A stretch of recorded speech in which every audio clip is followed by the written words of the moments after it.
Tell those guys I'm starting my video. Yeah. You got someone that can say hi? Dude, hey, do you have a kid that you want to say hi? Hey, Zion, come here. Come here, buddy. You're telling me your son's name is Zion? Come here. That's cool, bro. Oh, come here. How come we didn't Come know sit this? down. Come here. Get over here. Come. It doesn't matter. Come here for just 1 second. Tell him he's gonna be on TV. Look how cool this guy is. Come here. Come stand right here. What up, Zion? Say what's up, man. Here, say what's bro, up. You're on. Check it out. There's your name. Dude, what's look, up, bro? This is your show, man. Right there. This is your show. You can't hear? Yeah, I can't hear. Are you sure? Let's see. This one? Let's see. He's done. All right. He tried. How old is he? Like 9, 10? Let's see. Got 11. Yeah. 11. Nice. Yeah, 5th grade. He's the youngest. 6th grade? Yeah. Well, he's in 5th grade this year. I've got kind of every tiers. My oldest is a senior. I've got Eden, Noah, Sarai, Zion. And it's girl, boy. You got some prophetic names there. Yeah. So we're trying to start at the beginning and work our way to the end. Yeah, dude. Welcome in anybody who is tuning in. This is going to be a little bit of a slow burn. We are almost at 10,000 subs. So join us as we live stream all the way, even if it takes us 3 weeks, Lance. I don't care if this is going to take us 3 weeks to get there. David and I already busted out a 5-hour and 15-minute podcast.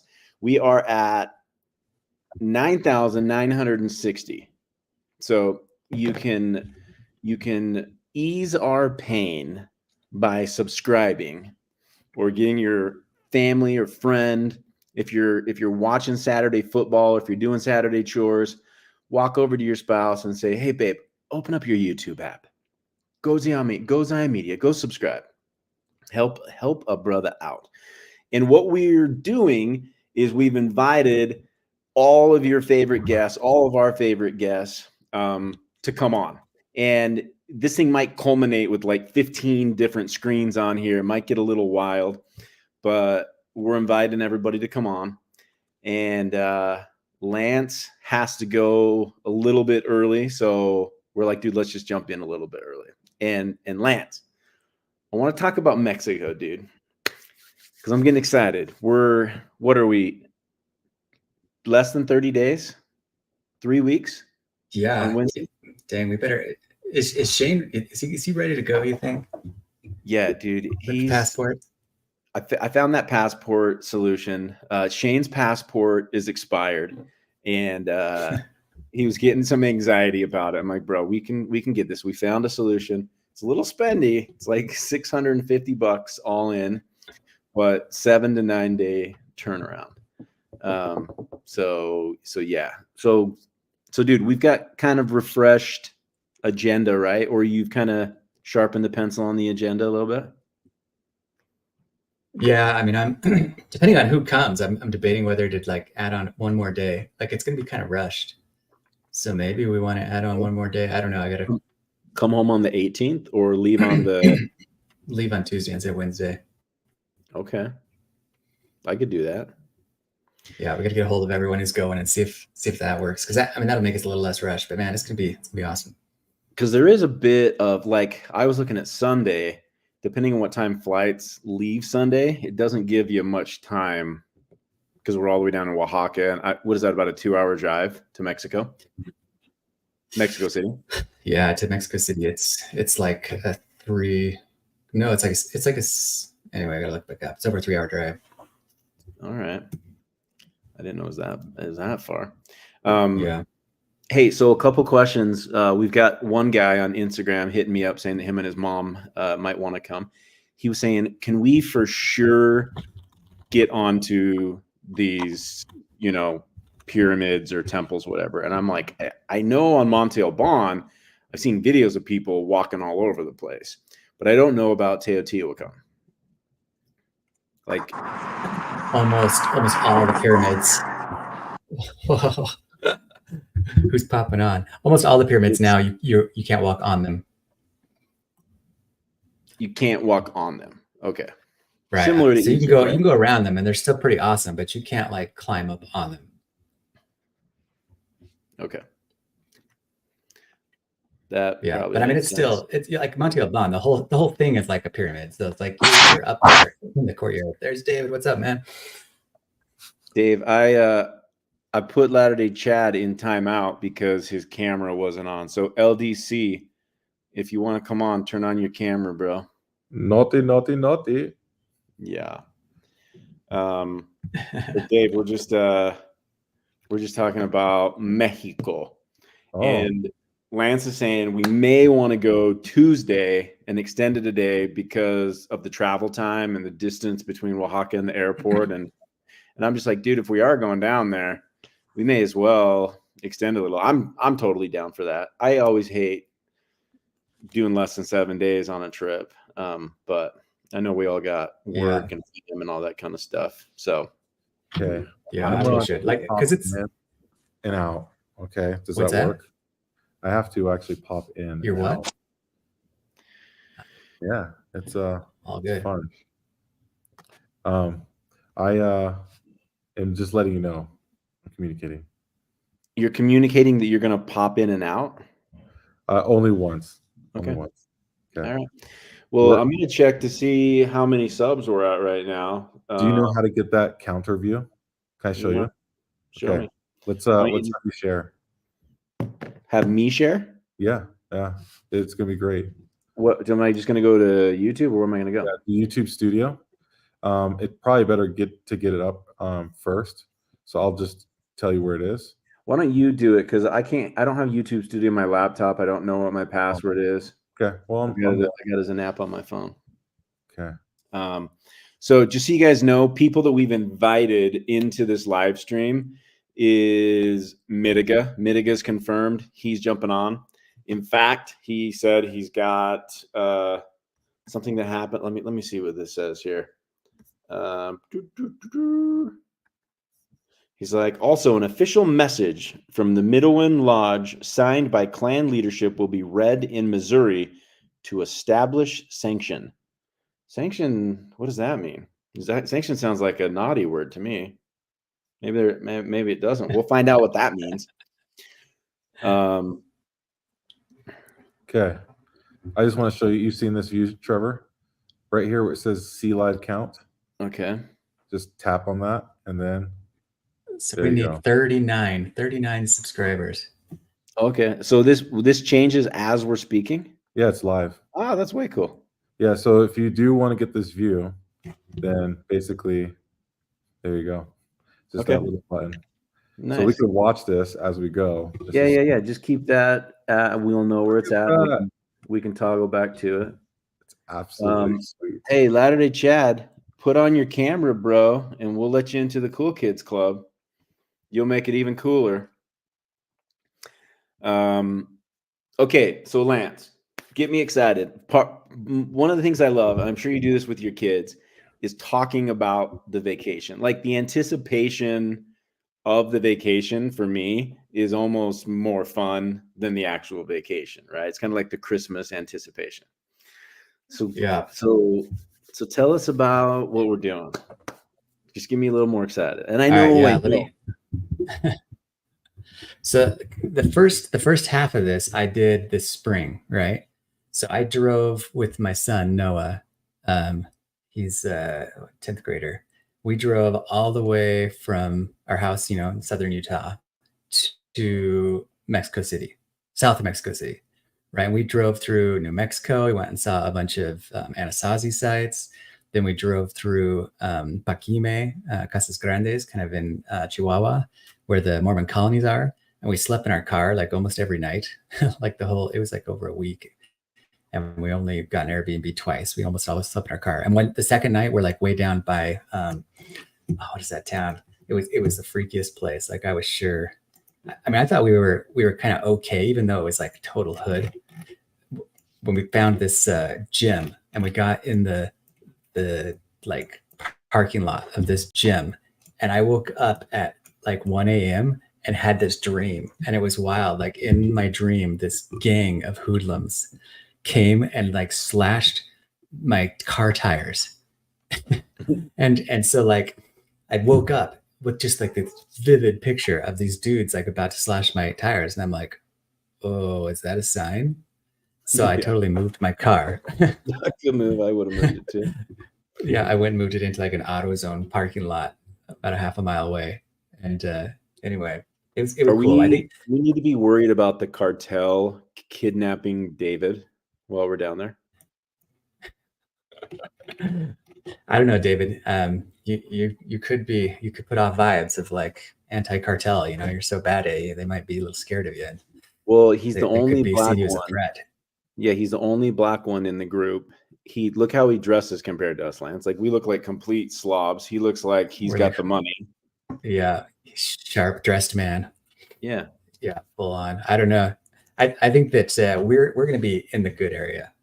Like I drove through 2 cartel areas on our drive, and so we were a little scared in some of those areas. But we're going to be all in the nice area. We'll go into Mexico City. We'll go straight to Teotihuacan, and Teotihuacan is so amazing. I mean, it's mind blowing. Like I say, it's like you might as well be going to the Giza pyramids because it's that. Yeah, like from what I'm looking at, it like I know the significance of the Monte Alban and Nephi's temple, but Teotihuacan to me looks far more impressive. Am I wrong there, or is it just different level of impressive? Yeah. Oh, it is far more impressive. No, it's orders of magnitude more impressive. Like it is the largest ancient city in the Americas, and among the top 6 largest cities in the ancient world.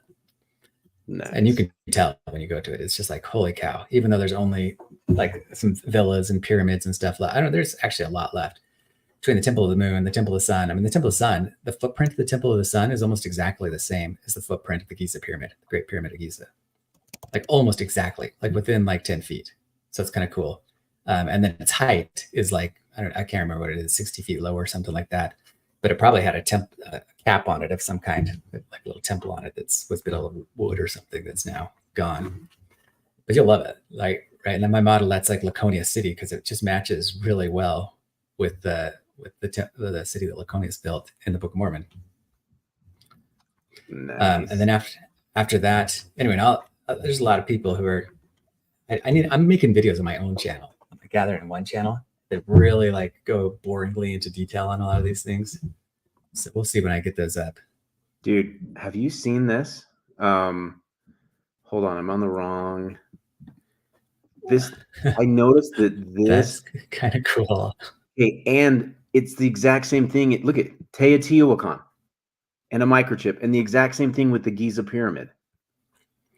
I've seen the parallels with the Giza pyramid, but not with the microchip. Click on that. Why does it think that the... Okay, hold on a second. Why, when I click on it, it opens up a new tab. Okay, there we go. But this is Teotihuacan and a circuit, from a microchip, and the exact same layout is in Giza. Exact same layout. Like I can find one of these for Giza if I just search Giza, but I'm like, okay, what? Why? Yeah, that's pretty interesting. I mean, it's a little different than Giza. Giza's kind of got like this like diagonal, and then 3 pyramids next to it, where this one's kind of spread out a little bit more. But it's interesting that there really is like the same as far as there being like a Temple of the Moon, the Temple of the Sun, like 3 sized pyramids all kind of in a row. That's like identical. They're just in a slightly different layout. Right. Yeah, that's cool. And you know what? So I woke up this morning thinking about a video I'm going to be making on the correlations with Egypt. Like there's so many correlations with Egypt, between Mesoamerican and Egypt. Yeah, look at that. That's Temple of the Sun right there. There's the Temple of the Sun. Look at those little, like... And that's taken from a platform right in front of the Temple of the Moon. What are these platforms? You know what I mean? Like, this is just so wild. Imagine the amount of manpower and effort that goes into making these platforms. And for what? Are they doing sacrifices on these? Are alien ships coming and landing on these things? Like that's what I want them to be. Like I suspect that every one of those platforms would have a building on it, and they would probably be some kind of administrative center. Oh, so So you're whether thinking it, on top of this, there's a building that just ruins collapsed? yeah, every one of them built out of wood. Yep. Ah, interesting. And probably on the top of the main pyramids too. Like in the Mayan lands, right? Which all those temples, for the most part, I mean, 99% of them are all way later. So the ones in the Mayan lands are built, the Mayan heyday starts like 500 AD, really picks up 600 AD and collapses 900 AD. So it's way after Book of Mormon times, typical Book of Mormon times. But this thing dates right to the time of Christ, right? I mean, it started, its very earliest roots are 200 BC. It really takes off maybe 50 BC, and then right about 50 AD. So right about the time Christ comes is when everything just like explodes, when they start building all the huge stuff. Hey, we got people walking up. What's up, Bingo? What's up? We're just checking out Mexico. Hey, did you talk to your dad about coming to Mexico, bro? We still have 2 spots. Dude, I did. He hasn't gotten back to me. He's right now in Hawaii. And I called him the other day and he's like, I'll have to take a look at it. And no response since then. All right, you're gonna have to do the follow-up, dude. It's like dating. So Lance, see all these people. How do we switch the join as we reach 10,000, or switch our videos over to the other side so that we can see? Is that chat? Yeah. I can't even see him because he's Can we do underneath the that? join us. Dave, is there a way we can do that? How do we move us to the other side?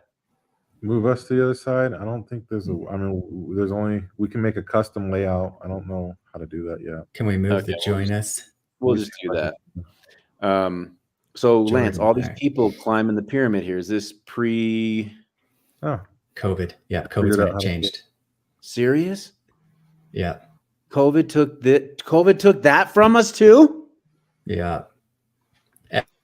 Almost every single site in Mexico. That's heartbreaking. But dang, look at that!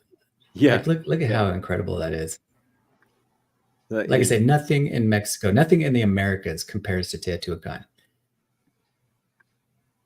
Holy crap. Look at, is this part here connected to this? Yeah, it is, huh? This is Yeah, like the, yeah, but kind of just built straight out of it. is this the sun one we're looking at? Oh yeah. Let's see. Pyramid of the sun. Yep. That's from the Temple of the Moon right there. That's the Temple of the Moon. They both look pretty similar, but that. Yeah. That's Holy Temple of the Sun. smokes, dude. No, yeah, called it. That looks so That's cool. Temple of the Sun. So freaking cool. They're so crazy. check out this layout. And You see right, that? so it says, yeah, there you go. That kind of works. That's strange. Ugly. Although the other Way layout was better, where all 4 of us are just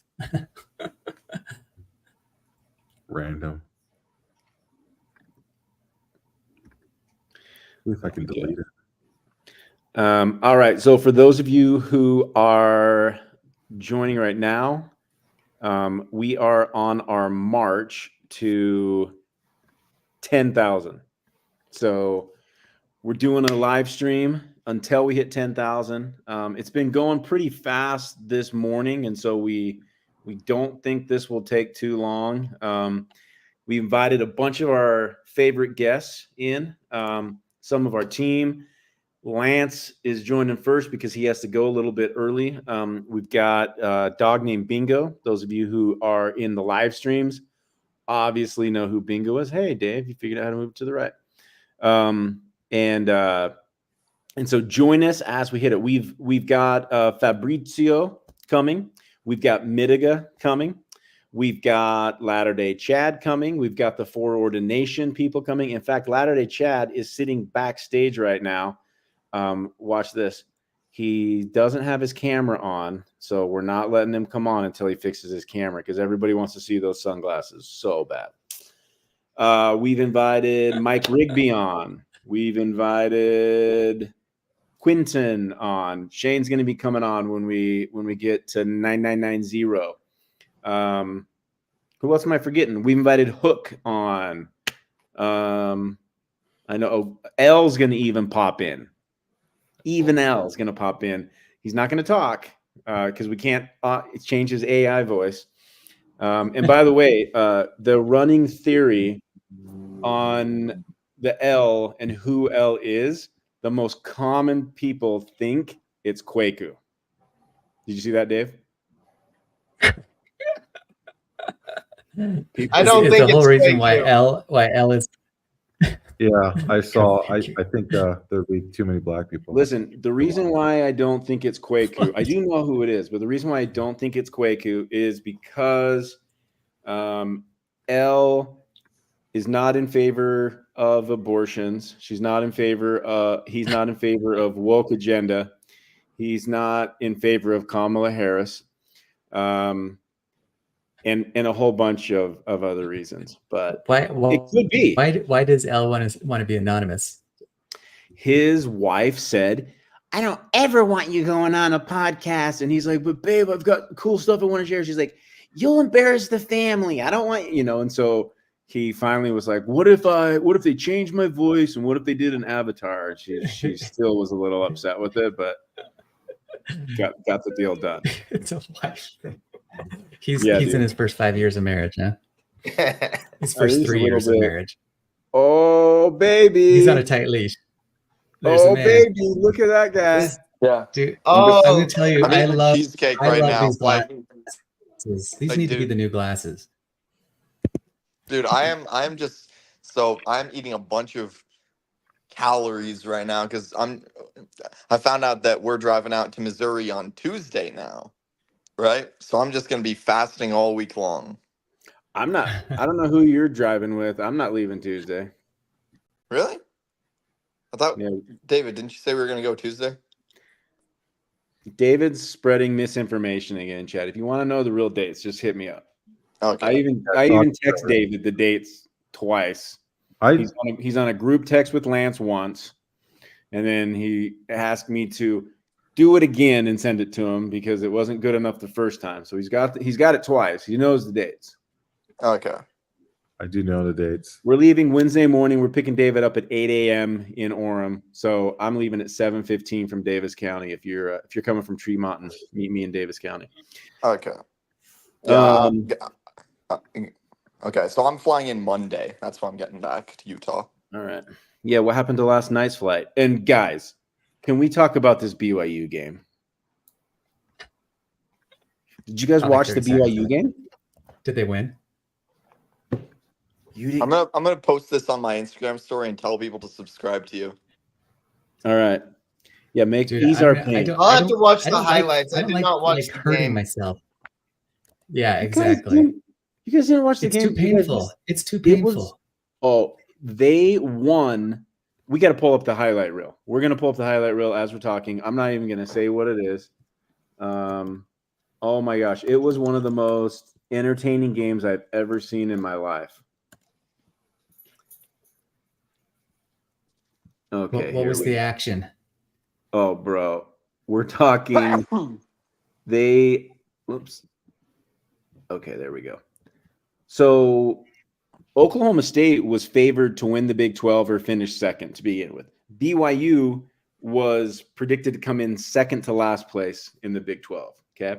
So now Oklahoma State is on a little bit. They've lost 3 games in a row. They're 3-3. But it was a battle. Like, it was an offensive battle. Both of the defenses were like struggling and not containing them. So they were putting up a bunch of points. And with a minute and 19 seconds left, Oklahoma State scores a touchdown. And they're up like 5 points. So we can't win with a field goal. We only have a minute and 19 seconds left, right? And let me just show the highlights here because this was so fun. We were watching this over. Is it like the BYU Utah game back in 2009? Field goal? No, it's not a field goal. Here, watch. I'm just gonna show you, bro.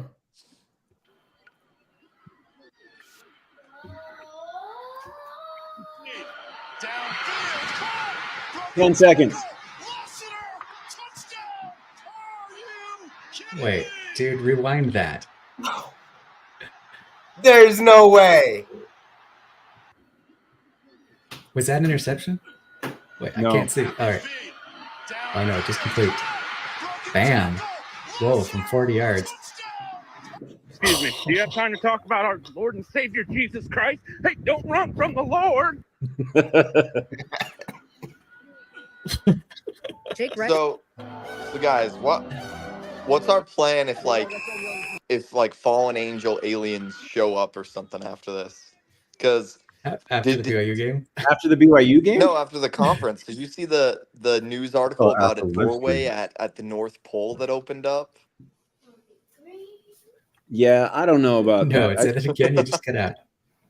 I've been seeing articles like that for a minute, dude. That looks like one of those seed vaults to me. You know how in Antarctica they have seed vaults? No, You don't know I have about no them? idea what that is. Yeah, they got seed vaults in Antarctica where they're No, preserving. the international. Yeah, seeds at super low temperatures in case Armageddon happens. What? That's like a UN effort or something, isn't it? I can't remember it.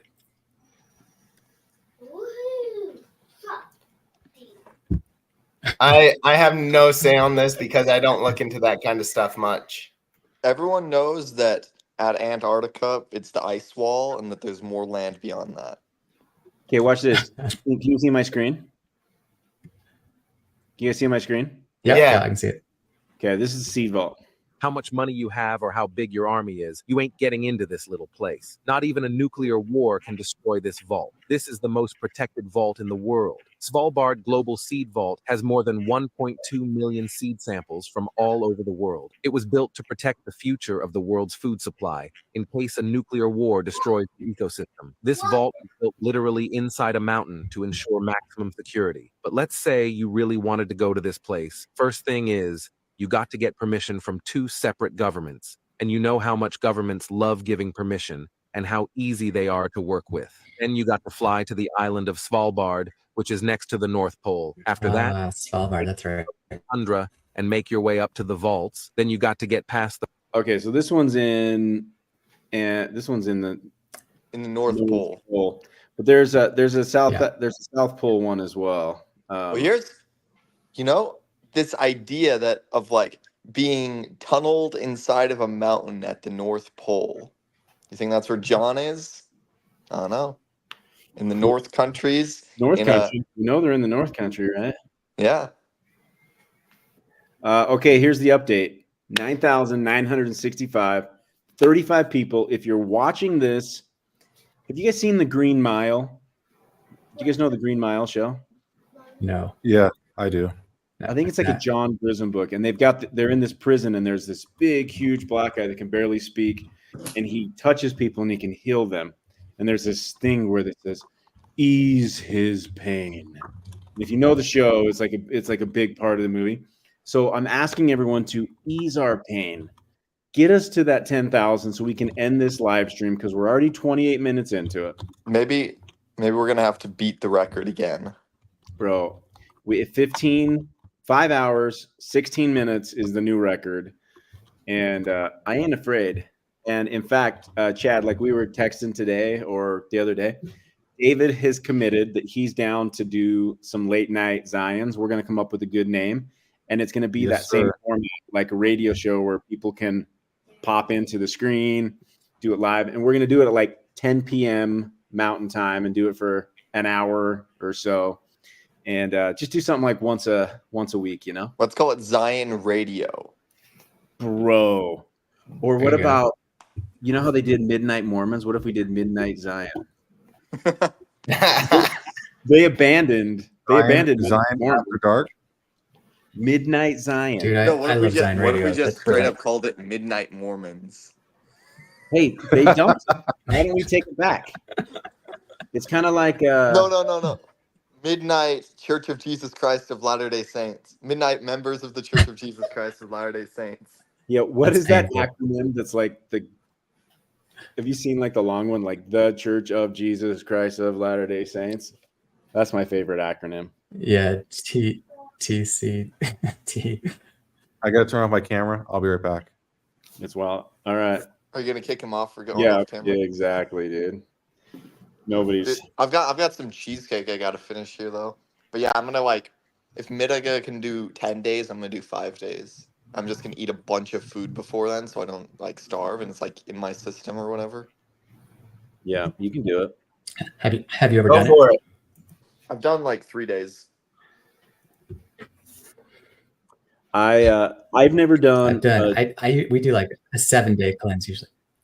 Yeah. Now you obviously do water when you do that, right? Yeah, I have. Yeah, I do 2 There it days no is. food, no water. 2 days water. 2 days vegetables. Oh, So, interesting. do we want to make a huge announcement that just finished up yesterday? I texted you guys about it. Not yet. We want to Not have more yet? people on. You wanna have There's our own- only we- 28 people on, so we want to have more people on, or this is just Okay. going to go to nowhere, right? No one will know about it. True. You're talking about Discord, right? Yeah. Yeah. Okay. Okay. We got a comment here, which is teach us about fasting. All right. All right. So here's what you do. So you know how like normally there's this stuff called food and you put it in your mouth? Yeah. You What- don't I've never do heard that. of food. Next step, just don't do it. Just don't eat. Sounds complicated. I don't know. You don't stick it in that hole there, you know? Okay. I've been doing for the last 3 or 4 months 1 to 2 fasts where when I set out, I say I'm doing at least 3 days, right? And I'd like to do 5 days. I'd like to do 7. The longest I've ever done was in 2019. I did 7 days. And again, on this, I'm drinking water, right? Water with electrolytes. I'm even doing like the flavored electrolytes because it's just water. But day one, and I'm sure you guys have experienced this. Day one is tough, right? Yeah. Physically, day one's tough. Once you get past day one and you get into day two, you're like, oh, this ain't bad. Like the hunger really, really subsides, right? But as soon as you by day 3, you're kind of numb to it. day 3, you're completely numb to it. But what I found happens is the night of day 2, your mind starts playing massive games. And in fact, I really love fasting for this one thing because it shows me how much my mind and my spirit aren't aligned. And the whole entire purpose of fasting, the main purpose of fasting is mastery. It's spiritual mastery. Okay. So here we are. I tell my kids this: your body is like a car. You are not your body. This is a meat suit. This is a flesh suit. And your body has its limbic system. It's got a central nervous system. It has all of these cravings and desires that it sends to the brain, right? And it tells the brain, hey, I want this, right? And then the brain tells you, feed me, right? Like, bro, we need food. Well, the spirit's in control. And I like asking my kids this. I'm like, where are you? Like in your meat suit, where are you? Are you here? Or are you here? Right. And it's kind of like on SpongeBob when you see the little dude get in and he's driving the machine. He's like driving a huge, massive body. Plankton, right? I don't know if you guys have seen that, but it's the exact same thing. Like our spirit is just this little teeny bit in here. And this is where I am. If you ever close, if you've ever meditated, if you've ever considered where you are in your body, almost every single person comes back to where that third eye is, right? So that's you, that's your spirit. Your mind is an enemy to you. It's there for self-preservation, but it's an enemy to the spirit. And so the self-mastery becomes telling your mind to tell your body that you're in control.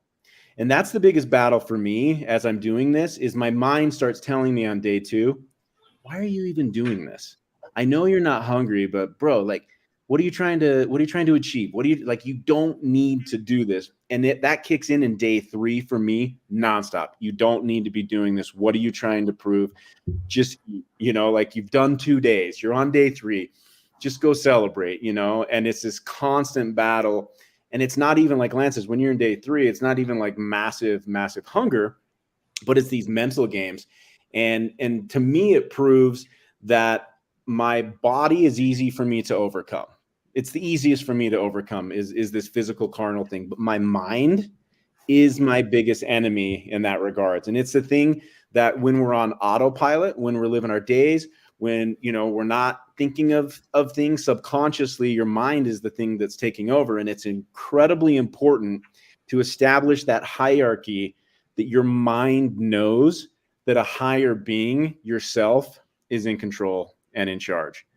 And that's what I think is the most important thing for fasting. Now, then on top of that, there's obviously, you know, you can be you can have intentions for your fast, right? Like you can be seeking something, you know, spiritual guidance. But then, you know, you start becoming super aware spiritually of things, the deeper and deeper you get into the fast. And I can only assume, I haven't read this, I can only assume it's because you're depending less and less on the arm of the flesh, right? And it requires your spirit to constantly be in control. When I'm fasting, every single time I get that hunger pain and then it goes to my brain and my brain's like, you're hungry, bro, eat. The second that I have that thought, I go, why am I fasting? Why am I fasting? And then it helps me remember, oh, I'm fasting for this person, or I'm fasting for this guidance, or I'm fasting for this. But the hunger pain is your alarm clock to remind you, oh, I'm fasting for something. I'm seeking something. Well, listen to this. So here's the way to think of it. And fasting's not the only way to do this. But just like how we have our physical instincts that keep us from dying or keep us from doing anything, our spirit has these instincts. So when we really put pressure on it, like our body, it forces us to rely on our spiritual power, right? It's like it comes in response to a need, not a desire. So you have to force yourself into that situation. Yeah, that makes total sense. Okay, what if I read, I'm going to read something from the Law of One. Have you guys ever read parts of that? Because it says something pretty cool on fasting. Nice. I love it. So in a lot of New Age stuff, it talks about thought forms, right? And like the idea is that there's like two realities. There's the external reality that is that we're immersed in, right? That if we want to change the external reality, we have to build something, like build a house, whatever. But we all have this shared mental reality as well. And in that realm, which is somewhat connected to the spirit world, we can create objects and things and even demons by thought, and they have a life to them, right? And like that's the whole idea behind like kachinas and like what's the other word that the Native Americans use for them? Like there are entities that can only be seen by spiritually perceived. They're not real. They're not objectively real, but they're spiritually real. So, yeah, that's it. So you're saying that like through our psychic energy, we can like create demons basically that can spiritually affect us or other people? Absolutely. And they can last through time. So like the ancients would create these spiritual demons to guard things or something like that. And if a group was to be there, they wouldn't see them. But some people come on like a treasure or something and suddenly they'll be super frightened by this demon. And maybe two other people were there and they're like, I didn't see anything. And this dude's like, what the heck? You know, they run off because they see something. It's like a JoJo stand, like it's a projection of our psychic energy or something. Okay, I think that answers the question. I mean, it is a psychic projection. So then the idea is that like we also within our own bodies create these energy patterns, right? And they mirror the physical because there's kind of a spiritual reality that mirrors the physical. It's like an analog or fractal of physical. And so fasting actually affects that spiritual realm in the same way that it affects the mental realm, right? So here, let me read this out of the Law of One, and then given what we just talked about, you can kind of see what it's talking about. So the questioner says, you mentioned in the last session that fasting was a method of removing unwanted thought forms. Can you expand on this process and explain a little more about how that works? And then Ra responds and says, this, as in all healing techniques, must be used by a conscious being. That is, a being conscious that the ridding of excess and unwanted material from the body complex is the analogy to the ridding of the mind or spirit of excess unwanted material. Thus, the one discipline or denial of the unwanted portion as an appropriate part of the self is taken through the tree of the mind down the trunk of the subconscious levels where the connection is made, and thus the body, mind, and spirit then in unison express denial of the excess or unwanted spiritual or mental material as part of the person.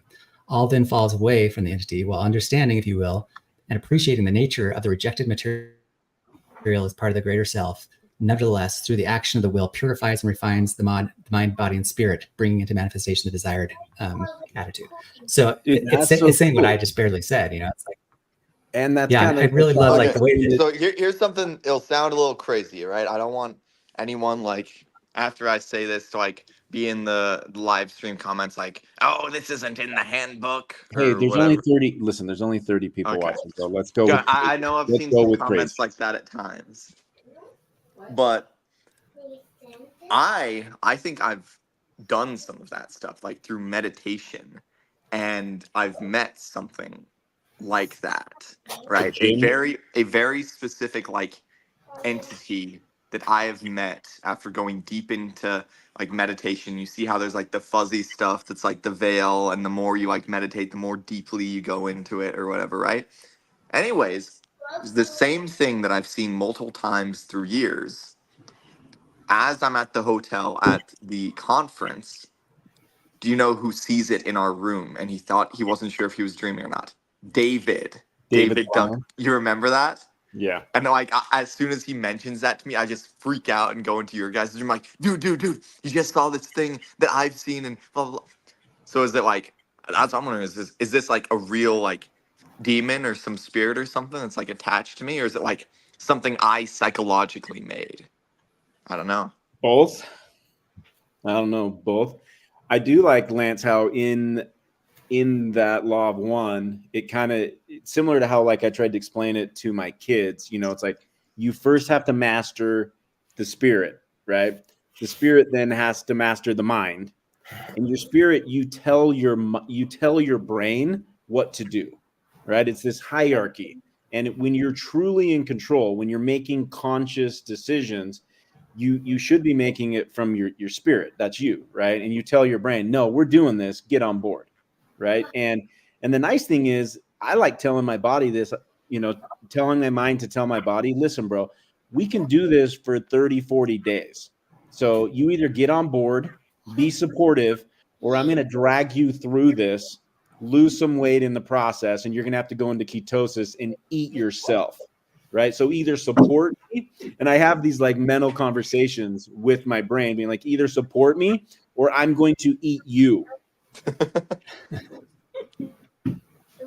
yeah, there's two other verses. Like the very next verse says Should kind I of the put exact this same on stuff that you were the? saying, that eventually, oh, I don't know, it's up to you. Yeah. But so the very next thing he's Zoom in, saying though. like, okay, so this is, let's see if I can zoom in really quick. He's like, so this would be like a conscious reprogramming of catalyst. He's just weird words, right? But the answer here is pretty cool. So he's like, this is not only correct, but maybe taken further. The self, if conscious to a great enough extent of the workings of this catalyst, right, and the techniques of programming, may through the concentration of the will and the faculty of faith alone cause reprogramming without the analogy of fasting, the diet, or other analogous body. So if you get what it's saying right there, it's saying that fasting it's almost like running is the same way. Like you can heal both your body and your spirit through running because your spirit just automatically follows what the body is doing. But as you rise to higher levels of being able to discipline your mind, you can actually do those things without the body aspect. You can fast without the physical fasting. Like you can mentally and spiritually fast and rid those thought complexes without the physical, right? How do you? Because the higher that you progress, the more that you work in that spiritual realm. How do you mentally and spiritually fast? Basically, just through the exercise of faith and will, right? Does that make sense? Like, yes. so No, I know exactly. Your spirit is put in your body.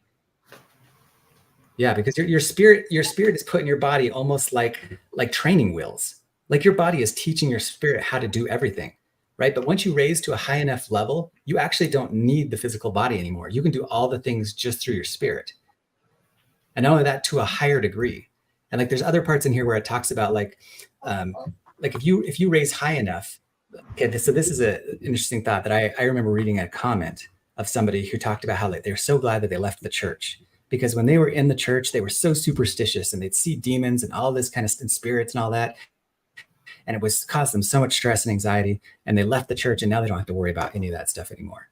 And it's like, that kind of makes me, half laugh and half sad, because it's true. Like as you raise your vibration and raise the power of your spirit, you begin to be able to work on those higher mental planes. and they can cause effects to other people, right? I mean, there are people up there who, the reason why they're so powerfully persuasive is because they work on that plane, and their mental thoughts can affect everybody and everyone around them. So Lance, and so then how sad is it? Oh, keep going. Sorry. I was just saying, how sad is it to think like somebody reaches that plane, and part of the byproduct of being on that plane is like, yeah, you get bad spirits and good spirits coming and visiting you. You start having all this like synchronicity and crazy stuff.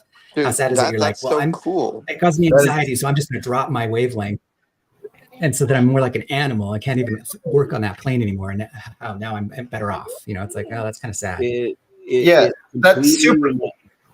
That's super cool, because for me, this last year has been me trying to rise up in the wavelength, trying to understand more of a spiritual nature, and also try to deal with things around in the world as well.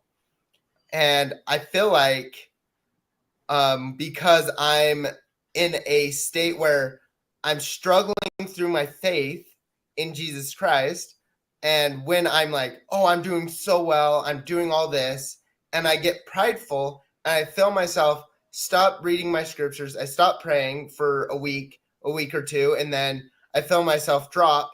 But when I start getting back on that path again, I start feeling my spiritual self rise to the same level where I was before. You can physically feel it. And what I was going to say, yeah, totally, dog. And Lance, as you were explaining that, what it made me think of is like, oh, well, that puts us in a little bit of danger, right? Because essentially what you're doing as you're entering that higher frequency of vibration, you're putting out a signal, right? And people that are tuned into that same level of frequency, these higher beings, both benevolent and malevolent, are dialed in. And I would imagine it's something akin to the Matrix, where all of a sudden they're like, Agent Smiths are being like, oh, LDC's tapped into the 900 megahertz frequency. Send all you got, Dude, literally this year, the day after I received the Melchizedek priesthood, right? And before I got the Melchizedek priesthood, this bishop invites me over to his house. We talk for like 8 hours. Talks to me about angels and demons and all this crazy stuff. And he recommends me a John Pontius book to read. Right. And I get Melchizedek priesthood a couple days later. The day afterwards, for 3 days in a row, a demon appears in my room, like a shadow, and I'm frozen and I can't move. But I can hear it, I can see it, and I can feel it breathing on me. That's creepy. This is the day after you got the Melchizedek. Was it in the morning, the day Chad? after I Is that in the morning? Yeah, it was in the morning. First thing in the morning. Right. I've had that exact same experience. Yeah, I thought that there was like a dog in the room or something, because it sounded like an animal. Like I heard like, right? And then I see it. I'm like facing the wall, and I see this shadow run across the room around the corner, but I can't move. Chad, pause just right there, because Jet, say hi. I'm doing dad time. Congratulations, we're gonna hit 10,000. But Dad's playing golf right now. And so Dad's not going to be on the live stream. So love you guys and love you all. And Dad time's the most important time. So see you boys later. I'm calling you at 9999 and you're getting on, bro. Even if it's for 10 seconds. I thought it was like covered in snow in Utah. That's what someone was saying in the comments. No, it's covered here. I'm in Cedar City, dude. We have like 6 inches of snow still from yesterday. At your house? Yeah, everywhere. Okay. It is full on winter boy wonderland. Anyway, like the trees were breaking like crazy yesterday. Here's the craziest thing about this story. So I'll tell from the beginning. So as I'm having these like talks with this bishop, he's telling me this stuff like, no, you need to get the Melchizedek priesthood and you need to learn to use the fullness of it, because I was instructed that I need to learn to use the fullness in the days that are to come. Right? It's like a spiritual muscle, and most people, they have the keys, but they don't know how to put it in the ignition. Right? So that's why he invited me over when I was visiting his ward. So after that, I was in Airbnb for like a solar blitz. It was in Tampa, right? And there was a girl I know there who at the time, I was sleeping on the couch because there weren't enough rooms, right? Then she goes to like visit a boyfriend or family or something. So I take over her room, right? I don't know this at the time, but the same thing had been happening to her in that room, right? But it was the weirdest thing. I didn't know, because I was out in the living room and she would sleep with the door wide open and lights on because it was freaking her Aw. out so much. How old was she? She's like 2 years younger than me, That's scary, man. right? Yeah, dude, Jed, I've had that experience so many times after my mission, Yeah, mostly. it was crazy. You know what? The craziest thing was when I came to realize the reason why I couldn't move. What? Now keep going. Because you're not in your body. Yeah, you're not totally conscious. Because every time it happens, you open your eyes and you see the room and you see everything. You see the light, even out the window. The exact is always at night in the horizon, and then you have these experiences, and you're like, "Why can't I move?" And it freaks the heck out of you, you know. And then after like my third or fourth time, it was like, because after it happens, you open your eyes and you're like, "What the crap?" Like I'm already awake. Like I can see the alarm clock. I can see the time on the alarm clock. But your eyes weren't awake, open, and yet you because you were like, you open your eyes afterwards. You're like you're astral projecting, kind of almost. put your eyes. Yep. And it's the craziest thing too. And then you realize, oh, it's because I'm. And like when you're like trying to like clench your fist.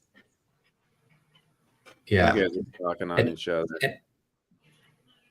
So anyways, yeah, tons of after crazy this experiences happens, like that. And so the difference between the beings that you see is huge. What do you think like an animal-like demon would mean?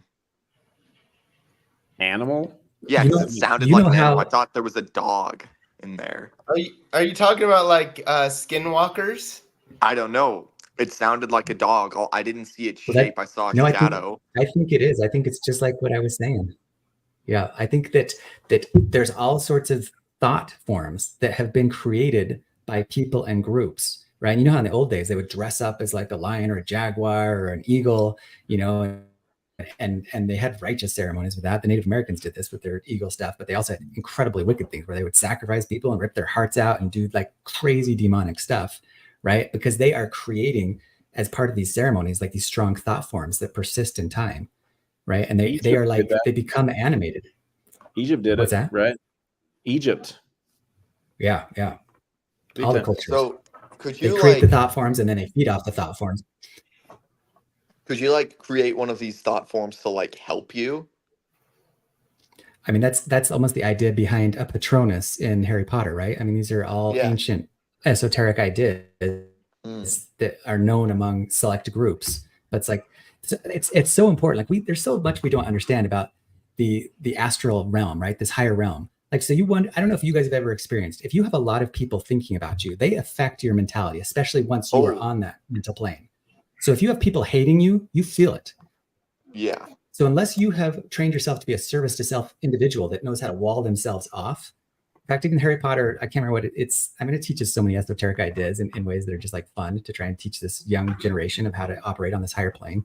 But like, so if you're a world leader, like you're the president, sometimes we wonder like, why are they so stupid? Why can't they say anything intelligent in these debates? And it's like, well, you try saying something intelligent when you have a million people hating on you.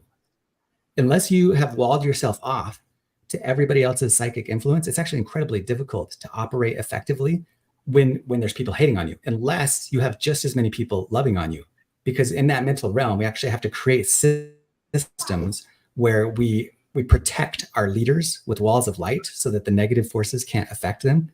And so the ancients understood all these processes, and we kind of do it in religion. Like that's why we pray for our leaders. That's why we do temple rituals. That's why we do so many things, because once you operate on that mental plane, that the rules are completely different. The world is totally different. It sounds like crazy talk to people who don't know it, who haven't operated on that level. But then if you look at history, it's like, well, history is like everything about history is trying to create these systems where people are doing things that operate on that mental plane and protect their leaders and create good spirits to combat the bad. You want to know something crazy? I have a theory that's very connected. Yeah, let's hear it. So, like reading Michael B. Rush's stuff and like visions of glory and all that. You want to know what I think is going to happen? So we know there's going to be this great devastating earthquake that's going to destroy my hometown. Apparently they told me, oh yeah, Tremont in Utah, this is the epicenter of it. Oh, that's great. But I think after that event there will be communications down, so we don't see as many like mystical things happen because the whole world is watching and they don't believe. But after that event, there's going to be things that happen. Like there's going to be, the world's going to become more magic. That's what I think, in both good and evil. So there's going to be like angels down here. There's going to be like demons down here. There's going to be people who have cool powers and stuff. And all this crazy stuff is going to happen. And just the world is going to shift overnight. And that's my theory. That's the vibe I'm getting, is that like we're being prepared for something like that to happen. I want to show something that I don't know if you guys have studied this, but you know, Lance, you were saying that the ancients all knew this and all believed it. Well, a lot of people don't know this, but Joseph Smith had a parchment that was passed down from Joseph Smith Sr. to Joseph Smith Jr., and it was called St. Peter Bind Them parchment. Okay. And when they had the plates in the Smith family house, they asked St. Peter, this old Catholic blessing.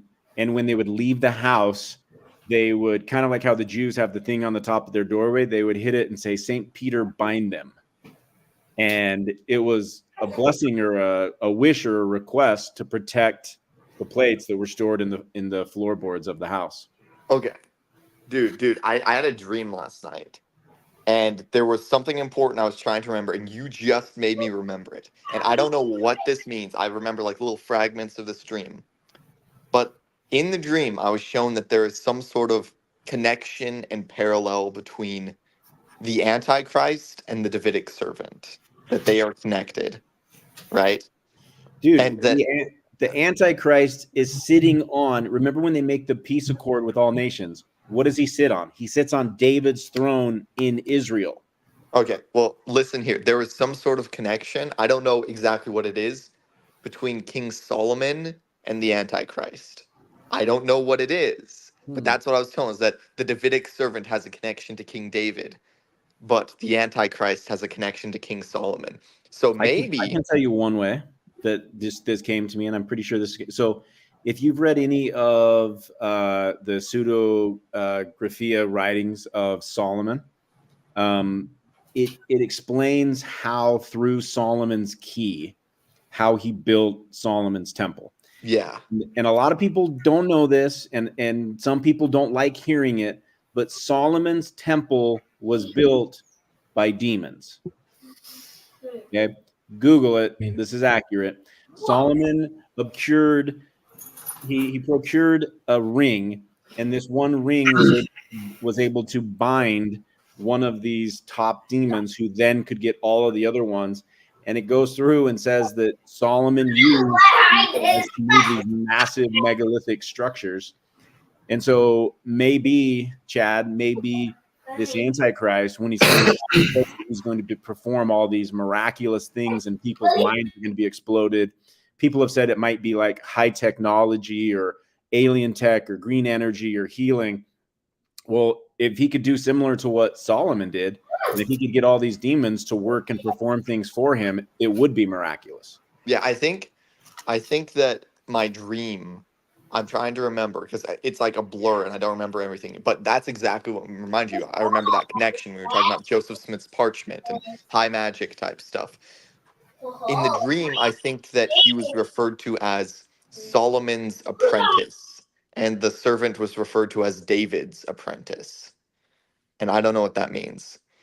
And that in a similar way, he will be like a son to the servant as well. I don't know. Like, there was some sort of weird David and Solomon connection between the Davidic servant and the Antichrist. I don't know what it means, but that was in a dream and it felt important. Right? It wasn't, because like there are certain dreams where like, it's a vision, right? 100%. This was like, there was something, but it was all jumbled and I don't know what it meant. Maybe instruction. Yeah. I have some thoughts on that.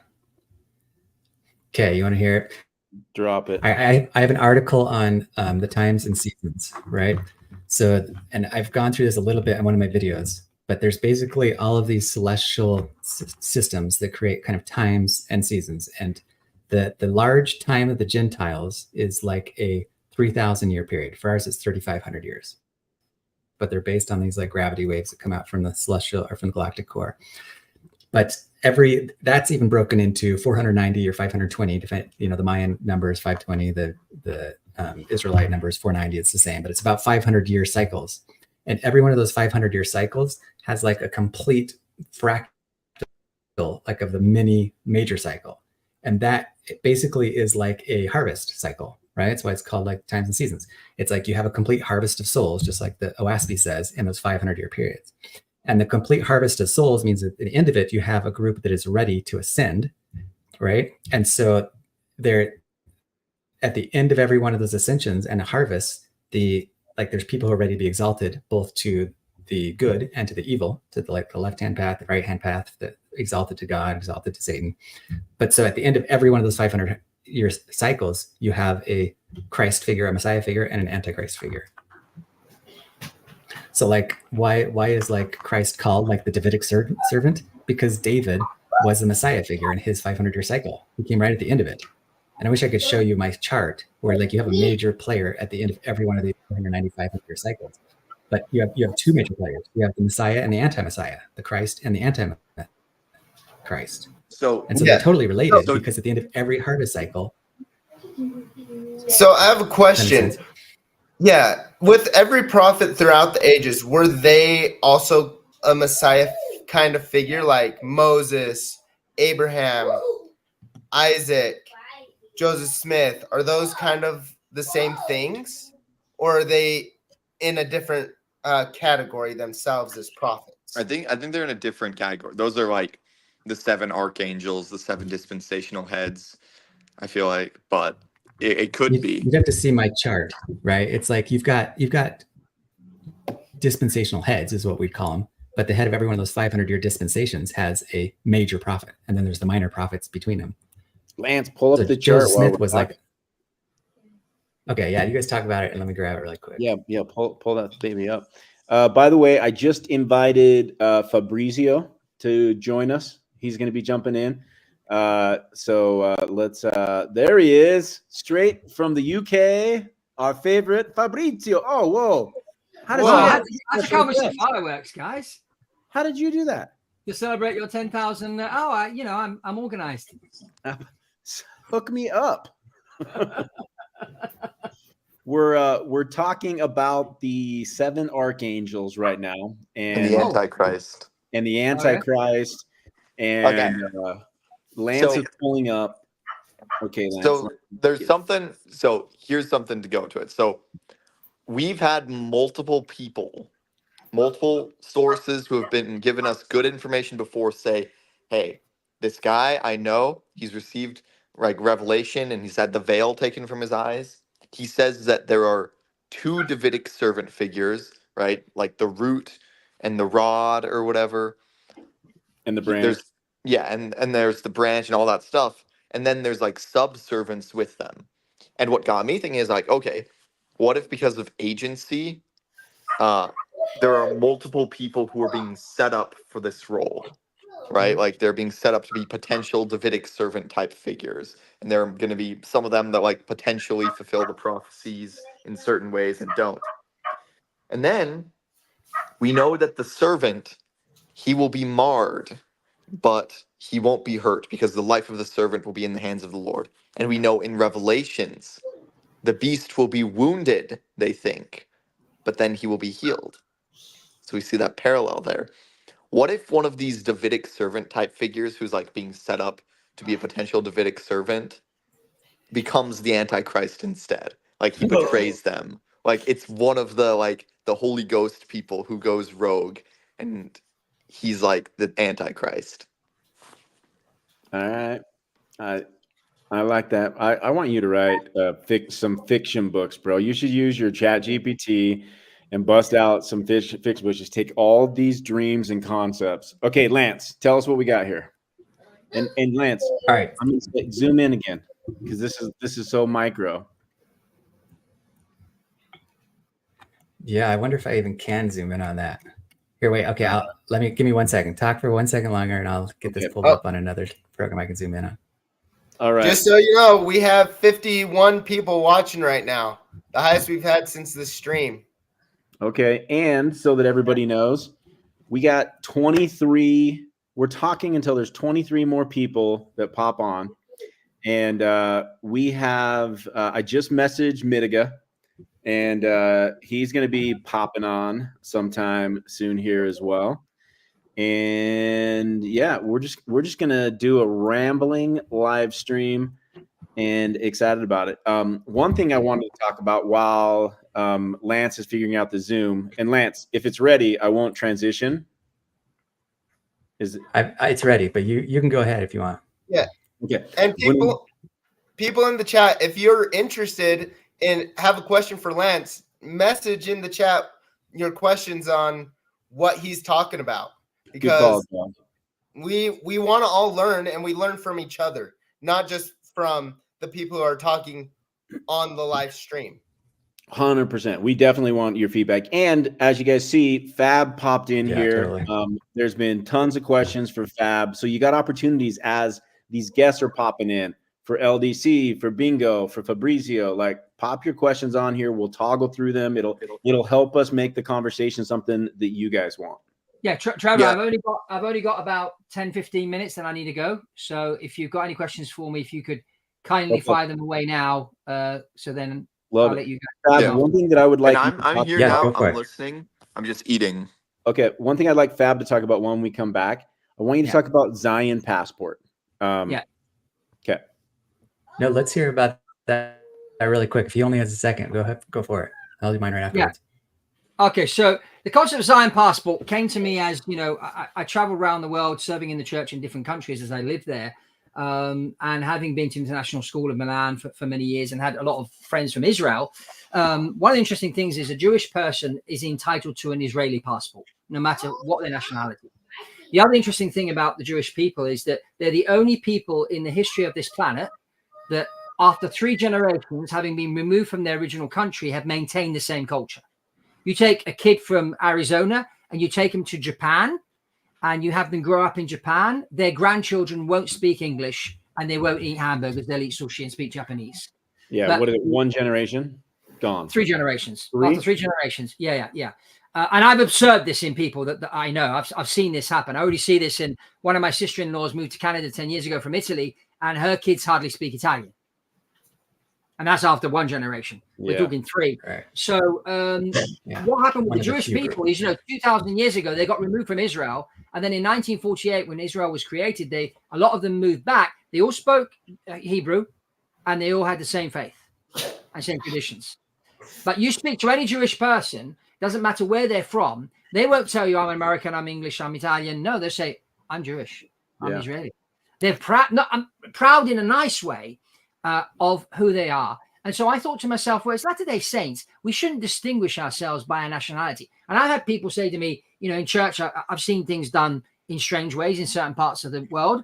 And I pointed out to a brother one day, and I won't say what country I was in, and he turned around and said to me, oh, here we do it this way. We're not in America or England. And I said, I'm sorry, but here we are in the Church of Jesus Christ of Latter-day Saints, no matter where you are. And according to the church handbook, this is the way things are done everywhere. Right. And so we have to remove our American, English, Italian, Japanese passports and think about having this. And in a way, the temple recommend is that. Okay. And so that's something I think that, we all need to think about. And so what does someone do that really has a Zion passport? They study the scriptures every day, in particular the Book of Mormon. They go to the temple as often as possible. They study general covenants. They live their lives according to the 5 covenants they made in the temple. This is the basis for having the Zion passport. It's an ongoing personal development path. That's what the gospel is. It's not rocket science. It's simple. Jesus Christ is our temple recommend our passport? Yeah, the temple recommends our passport. We need to use it. We need to use it though. I want somebody to actually remember when before Joseph Smith died. We just saw this thanks to the Joseph Smith papers, the most recent version that just came out, I think, last November, that they were talking about the council. Is it the Council of the 50? Do I have that right? And they knew they were in trouble. They knew they had to leave where they were, right? And they had to leave Nauvoo. And they sent diplomatic people to Texas, to Canada, to Oregon, and to the United States, asking all of them, because they were going to create Deseret. They were like, we're done with this. We're sick of this discrimination. This is the very last time. And they were looking, you know, Oregon, I think, had ties to France. I think it was a French territory. I might be wrong on that, but it was its own Oregon territory. Texas was its own thing, right? Canada was its own thing. And they were seeking diplomatic relations to have Deseret. What I would love is, and in all of these visions of glories and these end days and tribulations and, you know, like America, is it going to hang by a thread or fall? I'd love to see the reemergence of a Deseret, because it's so cool how these, you know, like you said, Jews anywhere in the world can have this passport. What if you had this passport to Zion, right? And you were like, dude, I'm part of Zion. I want to come in. I want to be inside the safety net. And there's a lot of writings and a lot of teachings and a lot of people that are seeing these things happen, that's saying like, well, Trevor, if you look at the map of the new temples that have been announced, and you look at the area between Idaho, Nevada, Utah, Montana, Texas, that area of America, if America, and I believe America is going to split into different countries. It's happened in the USSR. It happened in Yugoslavia. It's just that when a country gets too big, you have to split it. And the church is doing this. And when a ward gets big, what do? They slash the ward in half and they create two wards. They create two bishops. They create two Relief Society presidents. And that's how you if the group gets too big, then it doesn't work. Okay. So it's the same with the nation. I mean, now you've got 350 million people living in America. It's a country. It's too big. It's too big. Okay. But you can clearly see where the Lord is placing the temples. It could very much map out, even from a political standpoint, you know, Texas is in line with Utah, that's in line with Montana, which is in line with Wyoming and Idaho, and it looks like Arizona is aligning in that way. You could see those states becoming one country. And interestingly enough, where are a lot of the temples being built? In those parts of the United States. Yeah, and you know that we're going to. I have a map of where I think the country will split. Ooh, show it. I've tried to see whether the temples really kind of match up with that. I'm not sure. Do you have it, dude, or no? No, I do. I'll show you right here. Let's see. So Fab, I know that you're going to be, as Lance is pulling this up, I know that you're going to be speaking at ZionCon. Yep. And your book might be ready by then. It is. It's almost ready. It's almost ready. What's your book on? You're going to be talking about Zion Passport. So it'd be really cool to get some like fake looking passports that are, you know, Zion passports and pass them out. Maybe sell them for what you print them for, a couple bucks or something like that. Yeah, we'll come up with something. I mean, I need to find a publisher, because the publisher I have in London publishes my books that aren't LDS affiliated. They're business books, basically. I just signed a deal a few days ago for my other book, which is coming out. It's called Be Aware But Don't Care. And that'll be coming out in the next few months. And then my book, The Quantum Economy, was published last year, which is about the economy of the future and private jet travel and that. Okay, let's see. Well, man, you need to create like a real passport that we can actually like take to the temple and stamp. Like, how cool that would be to like have a temple recommend like passport, and when you go to a temple, you have like a stamp you could stamp on it. Like, I want to see that. Make that. Like, I'll buy it. Well, dude, that would be really cool. We could just do that on our own. Like what? Wow. So like, what if it was legit though? If it looked really cool, just like a passport, I want that. So Fabrizio, you should do that. That'd be cool. That'd be cool. Yeah. That'd be cool. In fact, Fab, think about your passport. If you could have a place with like an insert where you could slide in your temple recommend thing, right? And then it has all the page booklets. So as you're visiting like the Edmonton temple, the next temple. Oh, yeah. That'd be cool. Yeah. And then you collect the different stamps from the different temples around the world. Yeah. All right. Let's look at this, Lance. You should totally do it. Okay. I've altered this a couple times.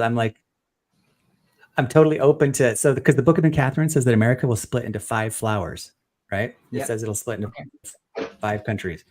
So my prediction is that Hawaii will be the first country to split off. Okay. And this is going to happen. It's already kind of the starting, but this is going to happen when our economy goes to crap. So as soon as the federal government becomes so much of a lag on the state economies that the states are like, we're paying all this money in and getting nothing back because our budget's been halved, 5 years in a row now. Then this is going to start happening. Number 1 will be Hawaii. And the reason why Hawaii, it already has very strong separatist movement because they feel like they were colonialized and unfairly taken over. And so I think that even the Democrats will be okay with Hawaii splitting off. So I'd say the number one. Number two could be Alaska, but I'm not sure whether that'll be an independent country or whether that'll be part of the big one. I don't know. But I think that the major splits. The major splits. Well, I think they're going to be West Coast. Alaska's got plenty of oil, so they'll be independent financially, no problem. Yeah, massively. Yeah, I mean, they already pay their people, their citizens money. So the only question with Alaska is whether the federal government will let them. I don't know if they will. Like Hawaii will be allowed, and they will set the precedent. But the other one will be like a true split. It'll be USSR style, and I think it'll basically be New England versus the whole interior of the U.S. and the West Coast will probably be separate too. So I think the three main ones will be the West Coast, the center, and then the New England. And this sounds like the good guys, though, right? Like that's us. That's gonna be Zion. Yeah, so Missouri and the Midwest and Utah. Okay. Yeah, this reminds me of what happened in the beginning of 3rd Nephi before Christ comes, is where basically the Gadianton robbers were basically kicked out of their own country because of all the thieving they've done. Yeah. And they just broke them off into their own sections. And this is what it probably would look like. Do you guys think that the Gadianton robbers were from the tribe of Gad? That's a good point. That's an interesting observation. What is the tribe? I've never thought of that. Like, because we know there was cross travel. We know that there were multiple groups who came here, maybe more Israelites besides the Mulekites and Lehites. The Mulekites could have had people from the tribe of Gad as well. Like, we don't know where these Gadianton robbers came from, but they have that very specific name. I think. But Chad, I explained this the other day to Trevor. Now, I'm half Italian. I lived in Italy for 20 plus years. And so obviously when you hear Italy, you always think mafia. Now, the mafia is not an organization like the church is. The mafia is a series of bosses that have their own territories, and they don't really get on with each other. So the Gadianton robbers it's not really organized. There's different groups, and they all have their own agendas. Yeah, and I think it's kind of like how we hear like Elias, right? Like the Elias figure. Like Gadianton is a placeholder for those that are carrying out secret combinations. I know, Fab, you got to go here really quick.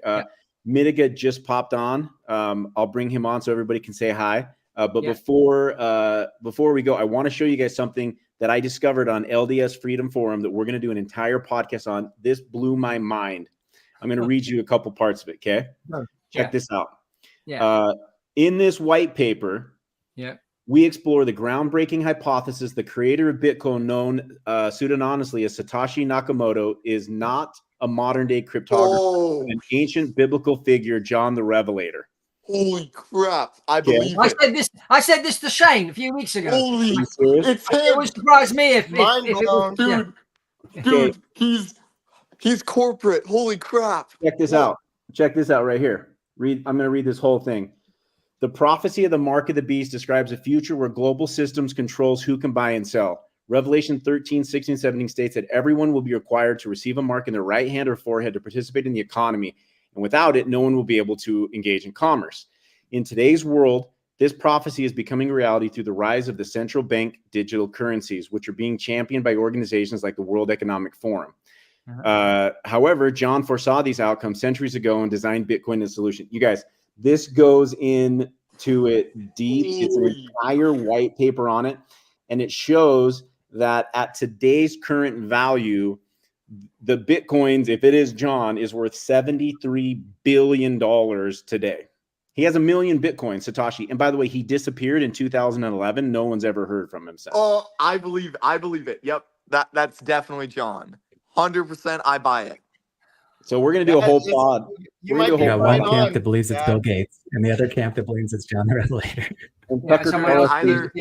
Literally either Elias of the last days or the Antichrist. That's what people think. Well, Tucker Carlson thinks it's the CIA. I don't know if you guys heard him talk about that. Hey, Chief Mitiga. Oh, he must have bad Hey, coverage. all I'm saying is that every single person I know who has met John, who's had visions of John, has said that he's rich. I've heard he has a sports car. That's what a couple people told me, is that he has a nice sports car. So he's got to have a lot of money somehow. Listen, do you guys read like the Twilight series? And it talks about these vampires that have been around for hundreds and hundreds of years. Imagine how easy it would be to stack generational wealth, right, over the area. So over 2,000 years. Yeah, even if he doesn't have, if he's not Satoshi, he's stacked some coin. Like if he stacked a few bars of gold, I mean, like 500 years ago. I mean, when it was worth like half a cent. Yeah, that's for $2,600. I don't know what I'm buying. It makes sense. Like, if you were living on this earth forever, why wouldn't you change your name so you stay anonymous? Yeah. And be like, oh, I'm gonna live here. I'm gonna call myself. Of course, you change your name. I'm gonna call myself Satoshi. Yeah, dude. What if John? But look at Jesus. I mean, he could have been the richest guy in the world, but he just decided to live plain. Like, I think he'd have enough money, but he wouldn't show it off. Okay, gentlemen, I've got to go now. Pretty much now. Who of you? Hi, Chief. Who of you is going to be in Missouri next week? Because I'll be. I'm flying. I'm going to be in Missouri. Who's going to be there? I won't be there. I'm going to Missouri with Zion Media. I'm going to fast for 5 days while I go there. That's what I'm going to do. I'll see you next week, then, Chad. I'll see you, Chief, in Missouri next week. Then. Oh, I'm excited. Hey, what's the count right now on subscribers? Let's see. We need like 20 more. Let's see where we're at here. 21. We're getting up to preemptively. So I just wanted to jump on real quick. I had to step out of the closing ceremonies of the lodge just to share that in public forum in front of the Grand Governance Midday We Win Lodge Keepers from the Algonquin and Anishinaabe Nation, that I was officially sanctioned to take this higher, speaking for everybody. That so I represent now the Anishinaabe Ojibwe 8th Fire Midday We Win Grand Governance Lodge, and signed by 5 separate clan heads of the 7. And I got a message to share down there from them, and I'll start it off with that. I'll read their message. That's an oath I took to them. So Chief, you told us before, explaining to Shane and I, you like really dumbed it down. You said, listen, this was back in end of June, July. You said, I'm basically the second counselor right? And then you said that this new process that you're going through right now, you might get an opportunity to hold more keys. And I'm saying that in our nomenclature, right? To be able to speak, to be able to go and speak and represent everyone, no matter where your feet are. And also carry their messages and speak them as they're provided and they require. Absolutely, not a problem. And listen, and you should expect right now, when the candle's lit, it's gonna darkest shadows are right around the light. So you would expect, Satan loves nothing more the adversary than to lick the same vomit he always licks. So, you should expect a lot of opposition, but we should also have the faith of the child who slipped in the river and reached back as a brother reached forward and a branch happened to be between them. We got to have that type of faith. So Chief, before I ask you this next question, and Fab, thank you, bro. We'll see you in Missouri. See you in Missouri next week. Bye, everybody. See you later.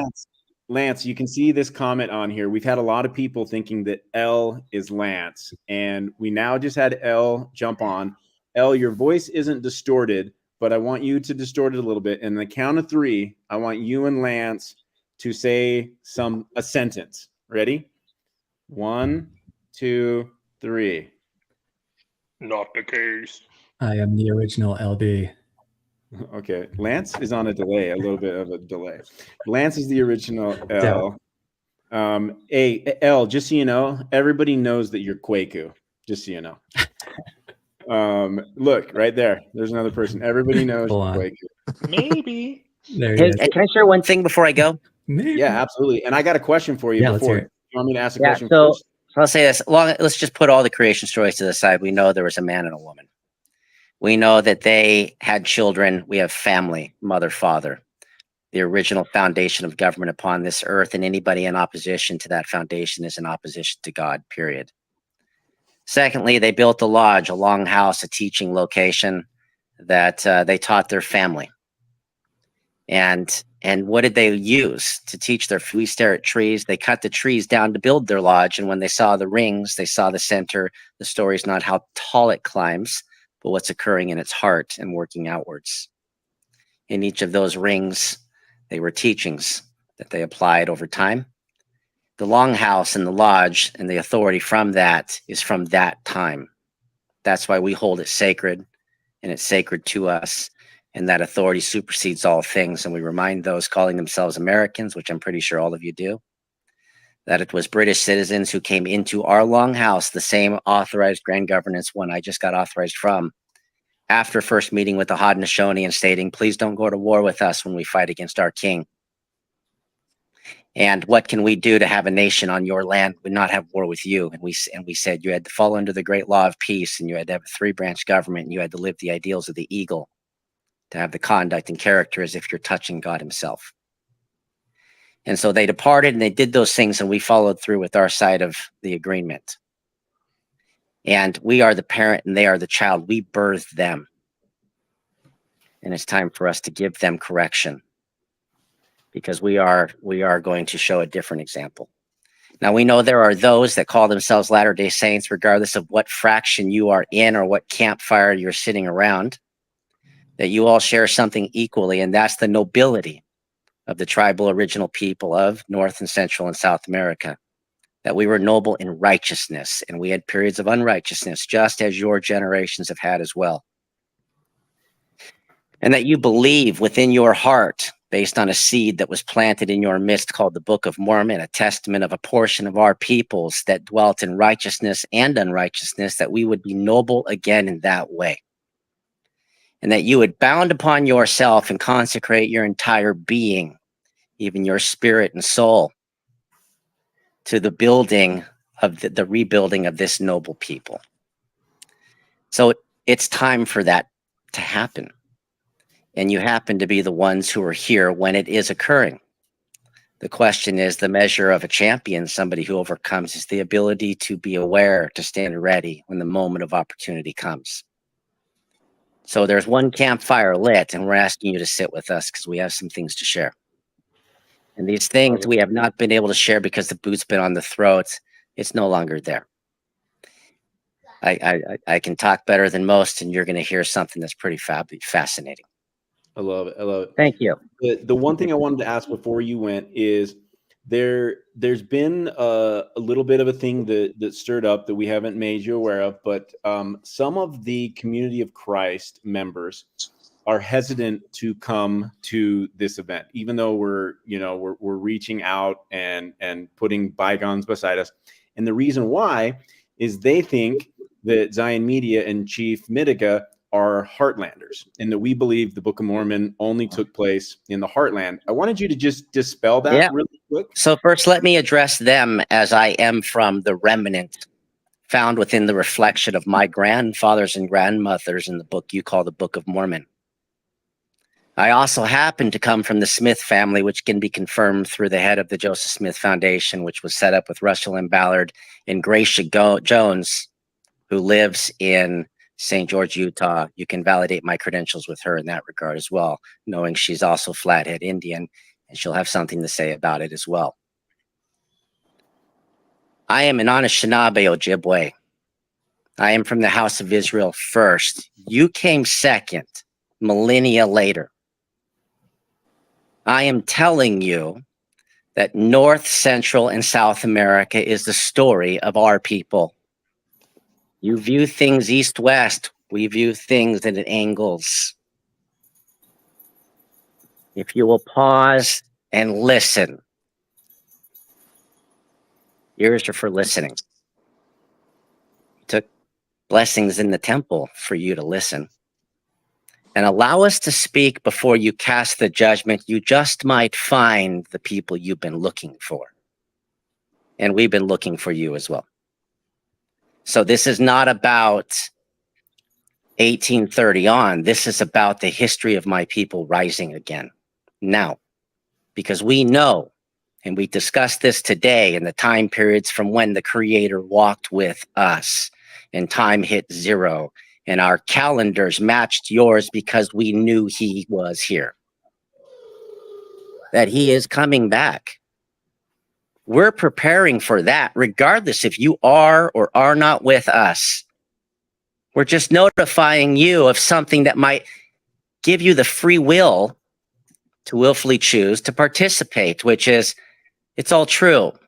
And this is what we're doing now. So, will you listen? I don't hang out with Zion Media. I don't know what their individual beliefs or positions on the matter. I'm just telling you, as an Anishinaabe Ojibwe, whose family heritage precedes yours by millennia, that you might just want to sit down and open your ears. That's what I have to say on that. Love it.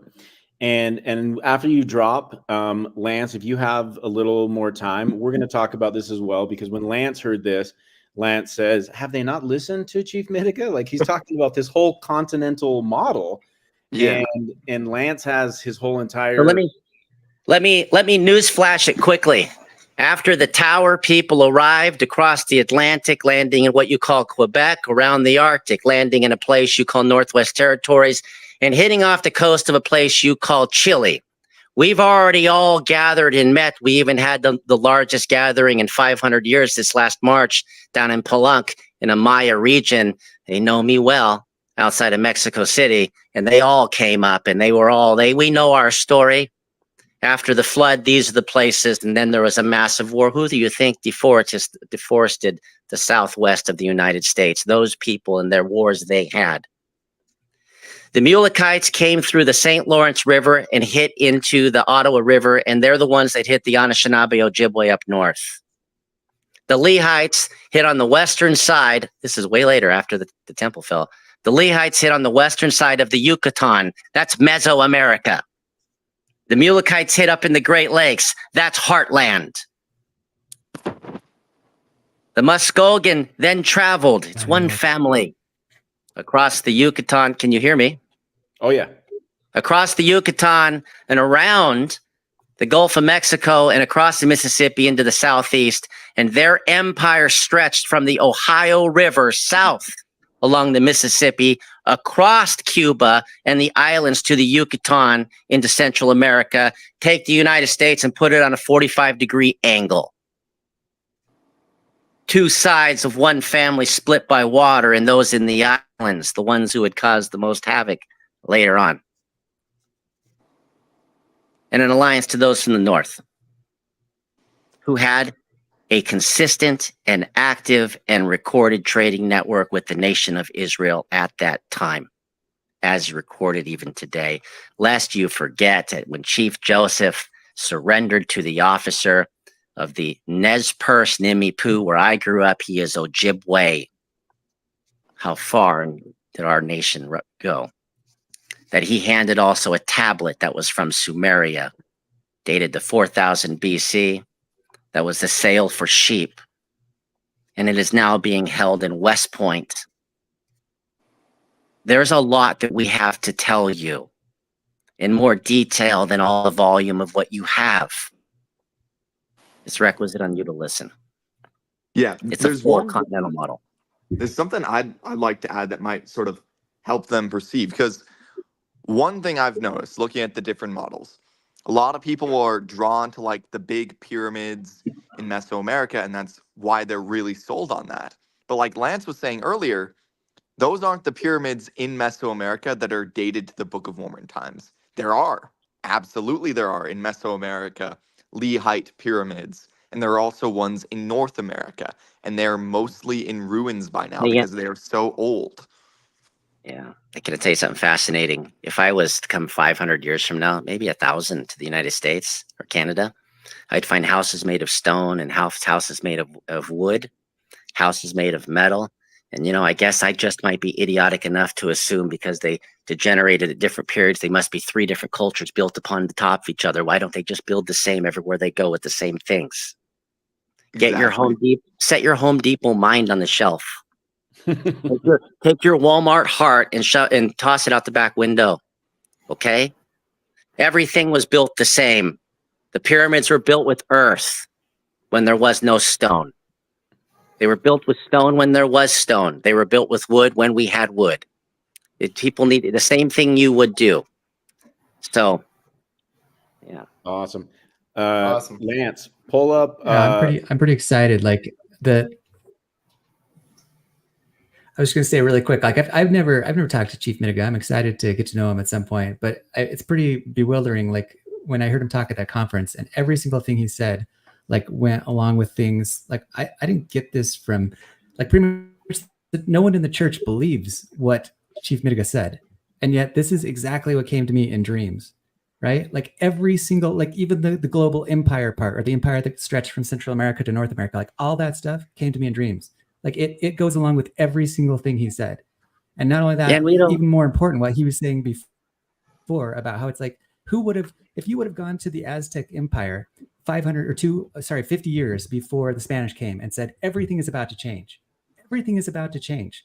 Like this civilization that you have is about to turn over and a new people is going to rule. Everyone would be like, you're crazy. But what he's saying, I'm here to testify, is the truth. Like there is a pandemic coming to America. We've hit the end of the 520-year cycle. The one that ended right when the Spanish conquered the Aztec, it's about to hit again. And when it hits, a pandemic will hit America. A breakup will hit the American government. And there will be a complete overturn. And as big of change as we saw when the Spanish took over the Aztec Empire, we will see a reversion to the House of Israel in America. The church plays a huge part of that. The Native Americans are the second huge part of that. It is them who will rule this continent for the next 500 years. That this changeover is not a minor thing. It's huge. We just went through the calendars today. There's 3 calendars that are running at the same time, and we just hit the period of empowerment for our people. Empowerment. So the deal is, we don't need permission from somebody to do what it is you do for our people. Secondly, that participation has to be willful and of free will. Thirdly, if you don't like it, it doesn't matter because we're going to consume you anyways. So our ways will be your ways, and your grandchildren will be doing our ways, period. And the sooner you realize that, the better off you'll be. Because we are the rod for the grandchildren that are unborn, that are with you today, with your ancestors, and we are going to guide them home, period. So, yeah, we're taking all your grandchildren who are unborn too.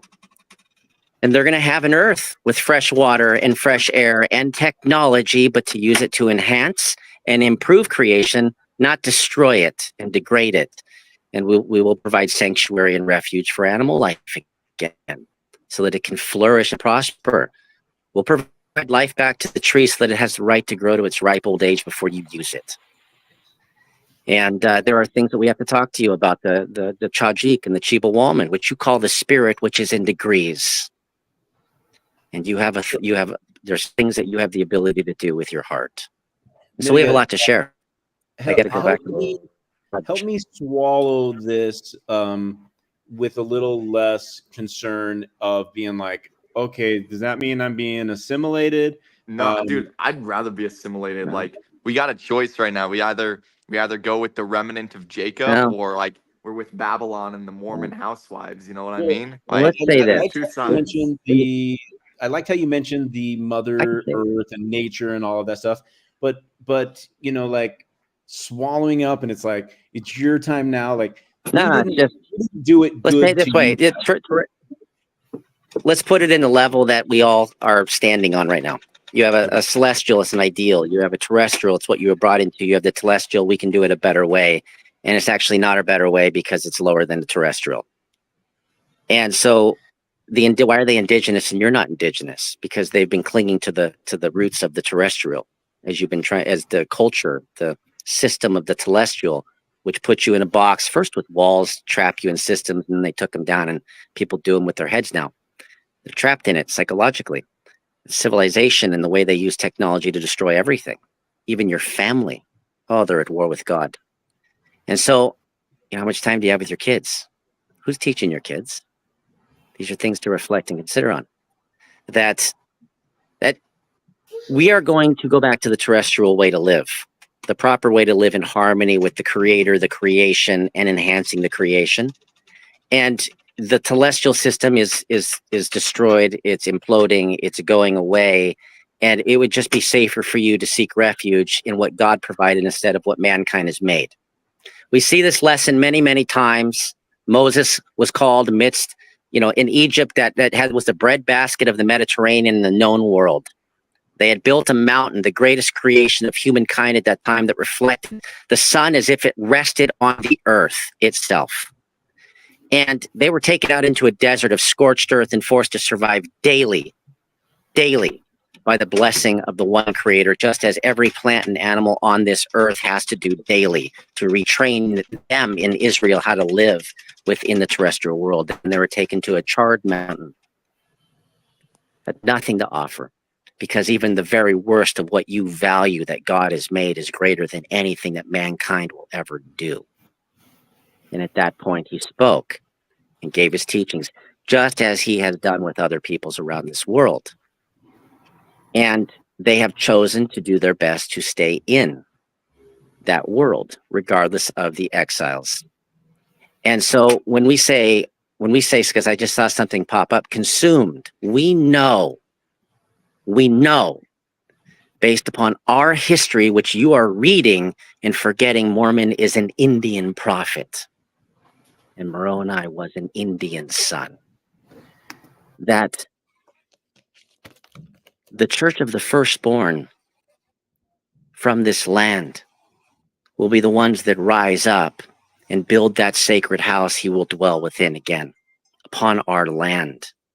Amen. And those who have been holding stewardship and pulling the grafting of the branches from the Gentiles will be attached.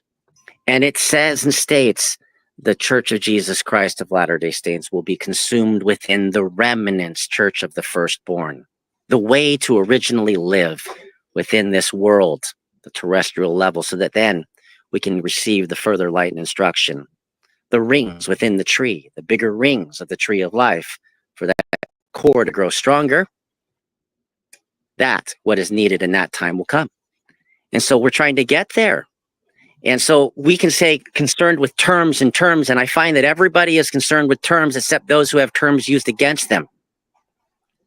Even the term of this just can't be because it's Native America, forgetting that we don't say Native Europa or Native Asia. Oh, you're all just Asians, as I say that to a Saudi Arabian and to a Chinese and a Japanese and someone from down in Papua New Guinea, right? You're just the same, right? Right. I mean, We are nations and we have a history, and we're telling you he's coming.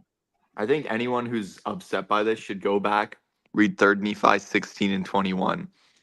Yep. The remnant of Jacob will be amongst the Gentiles like a lion after they sin against the gospel and reject the fullness of it. And in that day, he will remember his covenant with the house of Israel. And those of us that repent, we will be numbered among the house of Israel, right?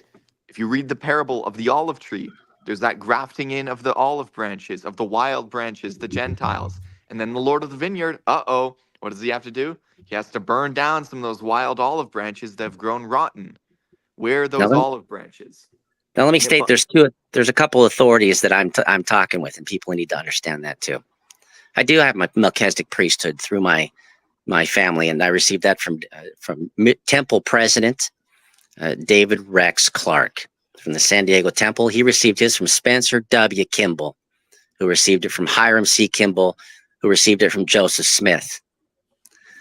I am on that errand too, and that what he just stated.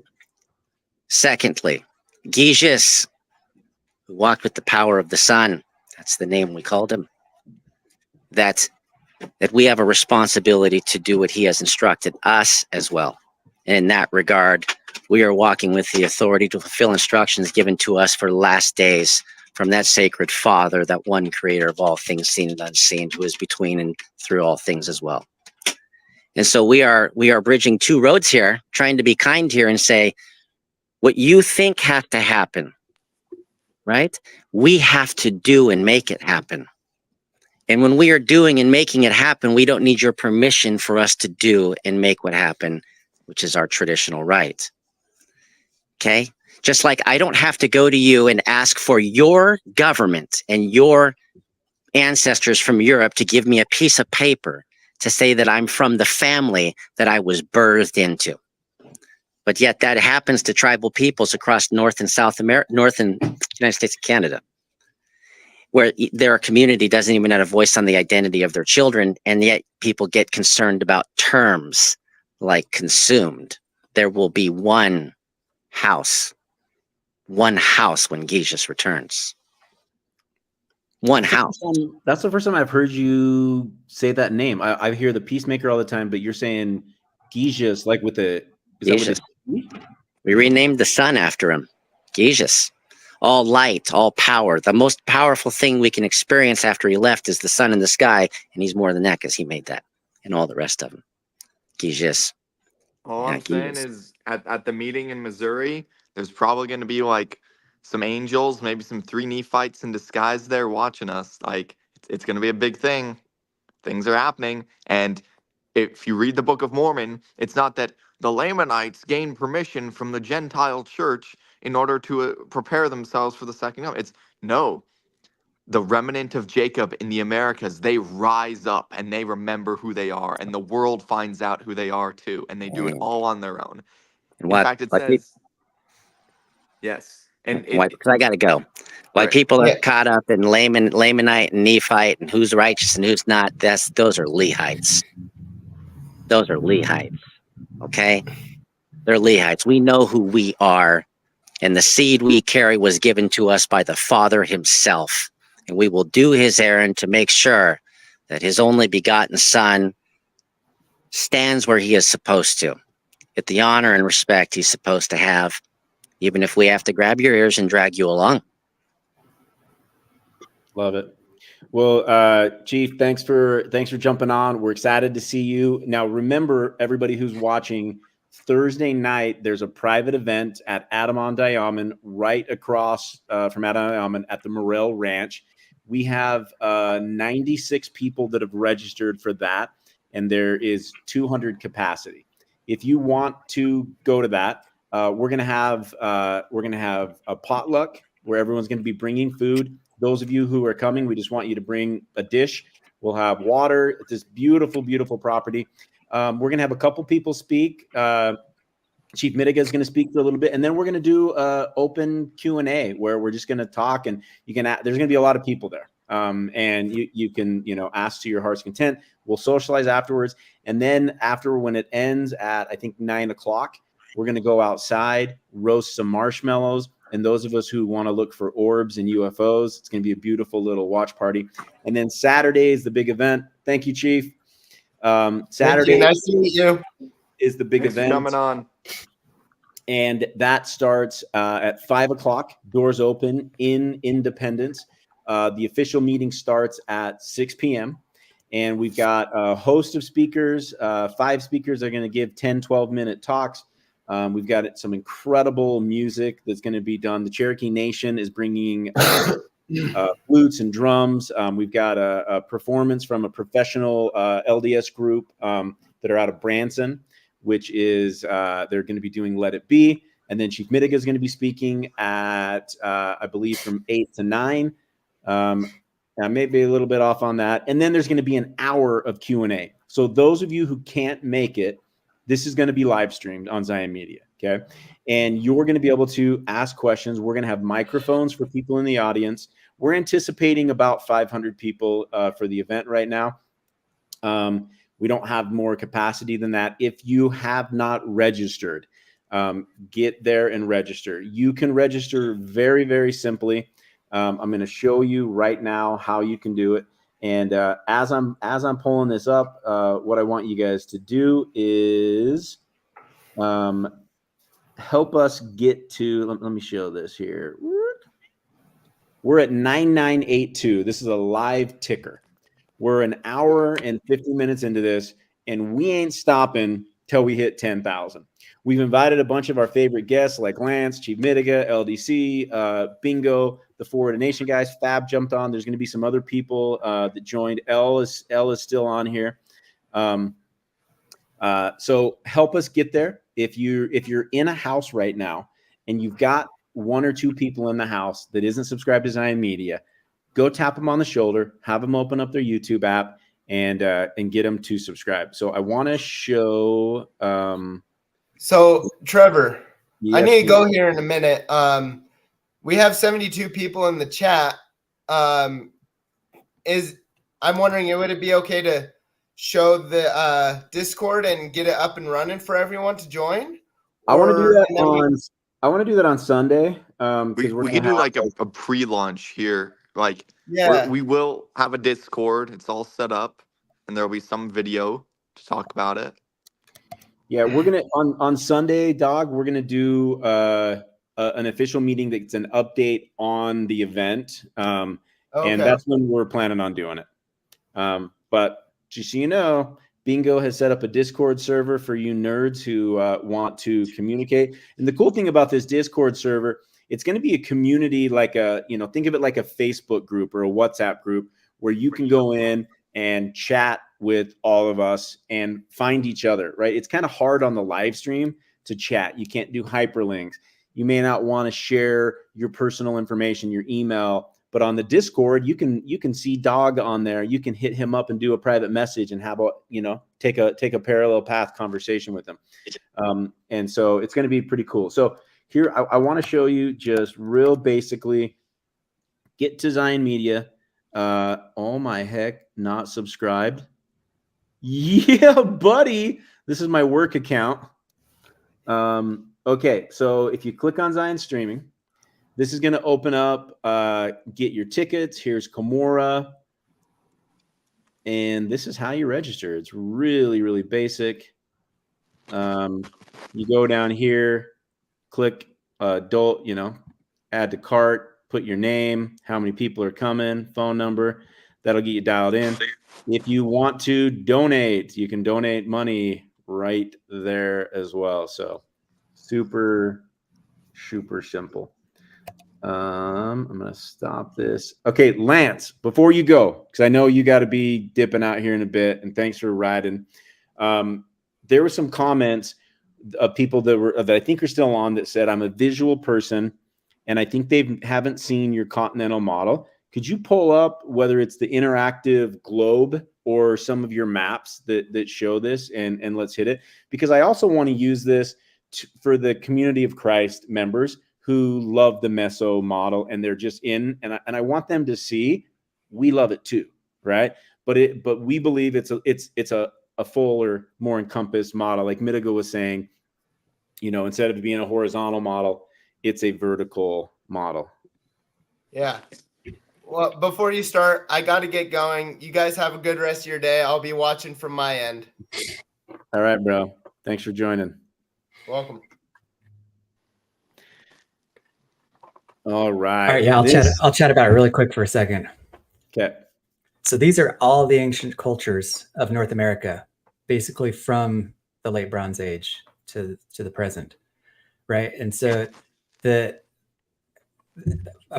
good starting point for people who want like some background into this would be to get like some detail in pre-Book of Mormon times, and that's in Owaspie. Like Owaspie talks about what Chief Midiga is saying with people coming in both before the flood and after the flood to North America. And there is a lot of detail in there about Honga and some of their, especially the Algonquin, like their main spiritual mythology, which is history, just the history, the oral history, and all of the key players. I'm trying to remember what the other, one of them is Teotihuacan, one of them's Honga. And these are all like well-known among like some of the Indian traditions, but not known at all among like Mormons, especially, or most white people, in fact.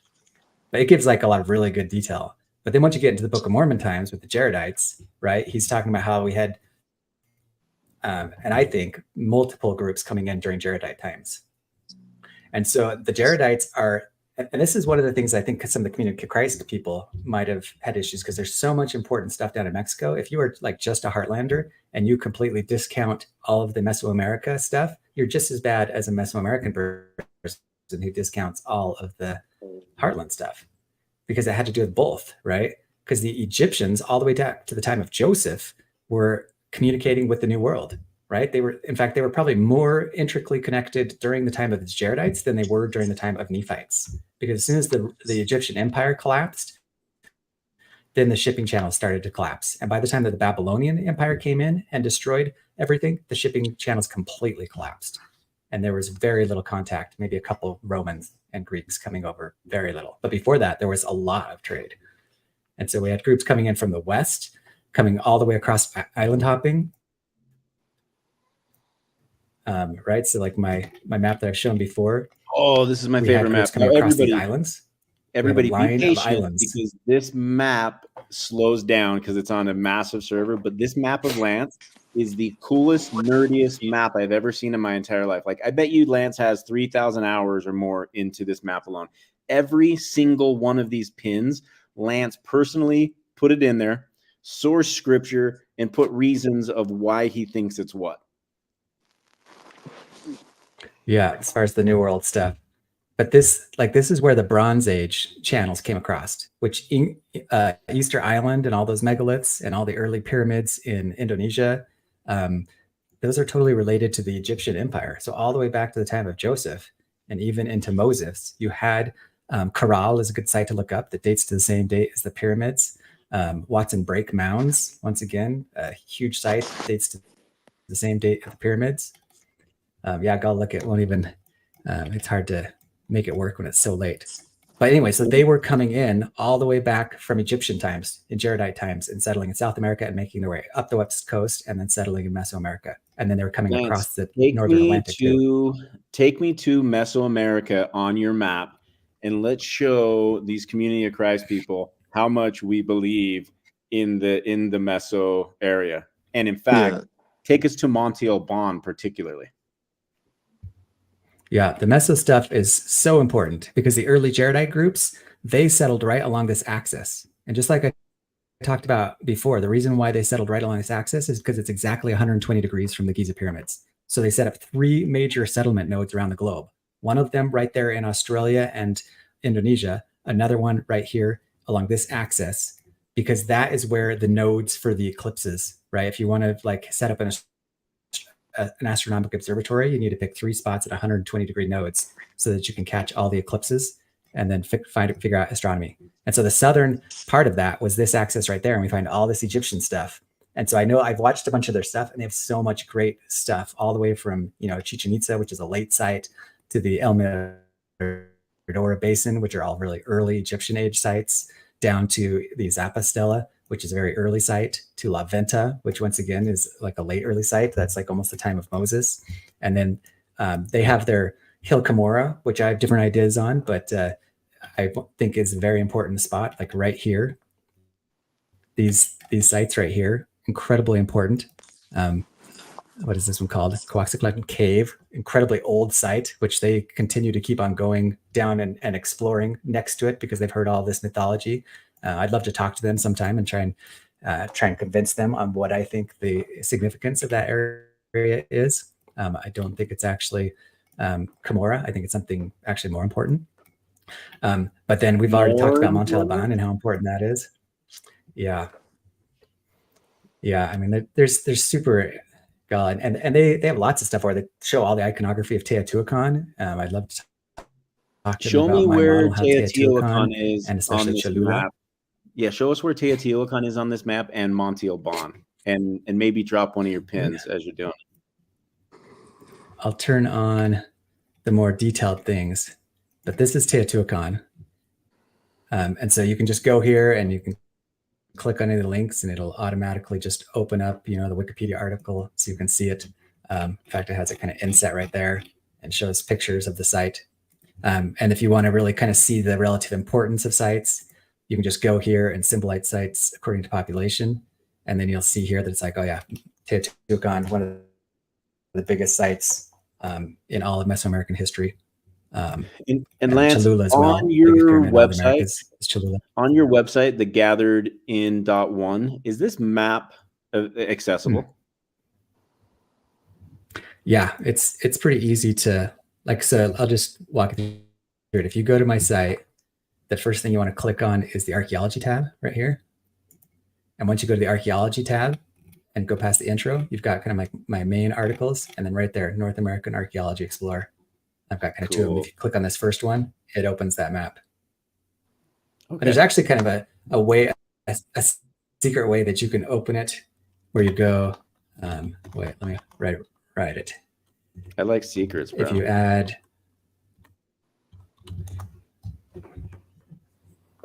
it'll actually open it in Book of Mormon mode here, and this is especially made for mobile, where you can go and it'll zoom you to all of these important sites and tell you, you can this is not finished, so that's why I don't really advertise it yet, but you can walk through the narrative and see the map as you go. See the move to Zarahemla, see Zenith. But I think the important thing here is just how important Mesoamerica is, but also how important the Heartland is. And I empathize with people who have just accepted one of those two areas and think all the Book of Mormon happened there. But you can understand how offensive it is, especially to Native Americans, but even to people like the Community of Christ who are so connected to the Native Americans. If you have one group that says, well, the Book of Mormon all happened here, and we're going to completely discount that other area. And I think that's why it's important, even for like me, who has very strong feelings that it all happened in North America. We got to even stay open-hearted towards South America itself, where I believe the landing was, because there's people who feel very strongly connected to that land, and we can't exclude them. And people are going to be offended if you dogmatically do. Lance, have you heard of the Ing? Yeah, the Atlantan. It's basically like the Book of Mormon of the Philippines. Yeah, and it's interesting because I came across that, just like the Mintana archives, after I'd completely developed my model and already had a very strong belief on how important the Bronze Age travel corridor was. That all of those jade masks that you find in La Venta are actually coming from Taiwan and the Philippines. Like, they had huge jade mines. The Jade Emperor was mining stuff out of Taiwan and the Philippines, and they were trading it all through the Austronesian Empire. And I think it was coming across that island chain that we showed, I guess, from map people. Let me just show you what she's talking about. This Ankalan is a video or a book that talks about a house of Israel, a group here in the Philippines. And I believe they originated actually in Indonesia, I believe, and then migrated up to the Philippines. And I think it's it's a channeled work. And so it's kind of like, it's not a real record in my belief. It's just kind of a channeled abbreviation of a record that probably exists. That's very kind of distorted in its ways by its channel. But a lot it talks about Taiwan, right? And anyway, we have this travel corridor that was taking stuff from Taiwan through the Philippines to Papua New Guinea, across these island chains, and then trading up across the Isthmus of Teotihuacan all the way to Egypt. Love it. Anyway, super cool stuff. Really important. Awesome. Yeah, Heartland, like Chief Mitiga said, the Mulekites came in here, and the Mulekites are totally the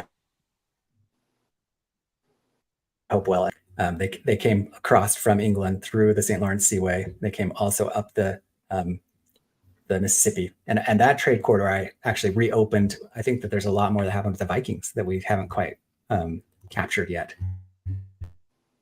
There's a lot of Viking moonstones that get dismissed because the Vikings reopened those. Speaking of the Vikings, I thought it was fascinating to hear Mitiga a couple of nights ago talk about how they have all these indigenous people in Finland and Sweden, and kind of like Eskimos in that area, right? And he's like, those are our people too. And I was like, wait, what? I've never heard of these people. So yeah, there's a record on Wikipedia that like there's a actual Viking record that they were bringing Native Americans to Europe in the same way that Europeans were coming to, like they were both exchanging.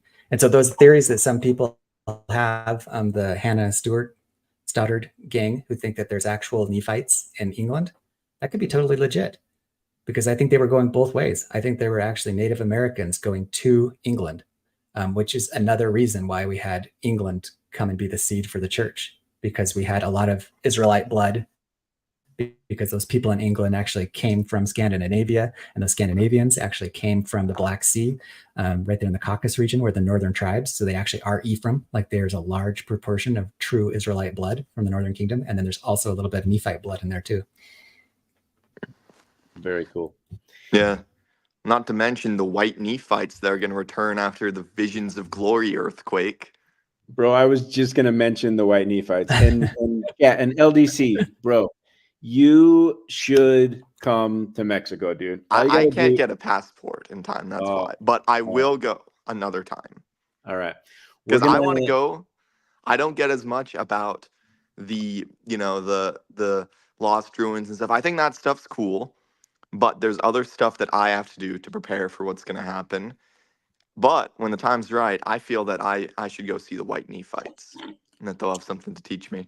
Yeah, what we need to do, Lance, Shane, Chad, is Brock has the inside track into these White Nephites through his friend. I'm forgetting what his name is. Maybe we shouldn't say it because he's kind of. And there's that other guy at Adam on Diamond who said the same thing. Who talked about the White Nephites after the earthquake coming up the Mississippi. Who's that guy? Some guy at Adam on Diamond, remember? That's not ringing a bell, but I'm excited. But point being is we need to get Brock to get his boy on board because this dude has gone there and he's lived with them for periods of time. He was working in Mexico doing construction for years. Really neat story on this guy. Apparently he's got a pretty remarkable patriarchal blessing, and he got an assignment from Elder Packer years ago. Ballard. Elder Ballard? Okay. Yeah. To be a liaison to these White Nephites. And some of you guys may have heard us talk about this in the past, but in Oaxaca, in the mountains of Oaxaca, there is a group of indigenous people who live off the grid, who have completely, for centuries have been removed. And they claim that they're White Nephites, that they have ties to the people of Lehi. They have their own version of temple garments. They have their own temples, lodges that are even more in depth than some of the things that Midiga was talking about. They have a prophecy, and they believe that in the final days, there will be an earthquake so big that the Mississippi or Missouri River will open up to the Gulf of Mexico. And at that time, that's when their calling is at hand. And they have all this stuff prepared to build the final temple. And they say they're going to get it on boats, go up the Gulf of Mexico, up through the Mississippi, up to Adam on Diamond, and Independence. And they believe they're going to build the temple. Now, who knows if this is just some like legend that's passed down or if it is an actual thing. But the fact that these guys are claiming that they're White Nephites, we want to get in and talk to. Yeah, like. But give us more detail. Who was it? Who was it who told you this stuff? Okay, so we have a couple sources actually. Yeah, and I've actually heard it not from the guy at Adam on Diamond. I've heard it from 3 sources. Brock is the first that I have a direct. It's not like a person of a person told me. Okay, but he's the one who visited him down in Oaxaca, or he knows the guy who visited him. So we met this guy. His friend is the one. Yeah, because my friend who we're going to go visit, he lives in Wendover. We're going to go visit right when we get back from Missouri. He lives in Wendover, huh? Yeah, his dad. He lives in Wendover, and he's the one though that he got the patriarchal blessing. And he's been down there in communication with these people. Yep. Yes.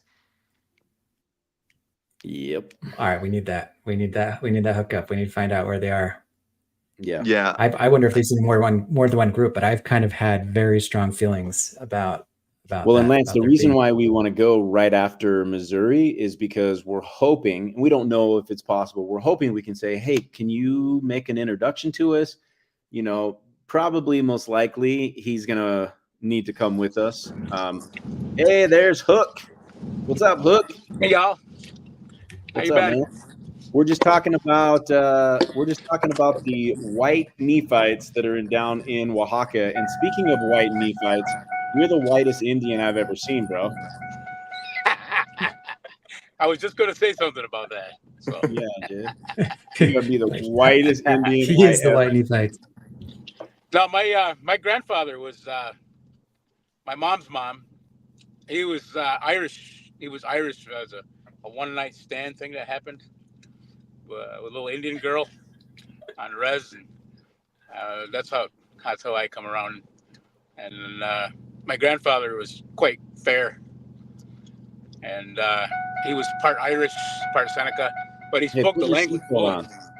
He spoke the language very fluent. What's that? Put your seatbelt on. Oh yeah. Over here. I never noticed that in the car. Like I'll just sit there in the passenger seat. Hey, what is that beeping sound? Hey Hook, I don't know if Lance has heard this because it's difficult to keep up with all of our podcasts because we throw so many out there. But Lance, Hook is from the Seneca tribe up near Buffalo, and he's run into That's awesome. multiple people that say that there's this kind of like urban legend that's going on among the natives that Hill Cumorah had records of their people and Joseph Smith stole it. Have you heard that? Yeah, like that they lost their records at some hill in New York in some giant battle. And you said one of the names of the Seneca tribe means the people of the hill, right? Yeah, Onondaga is the actual proper name for Seneca.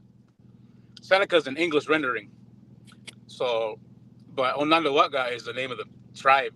And that the word Onondaga means the people of the Great Hill.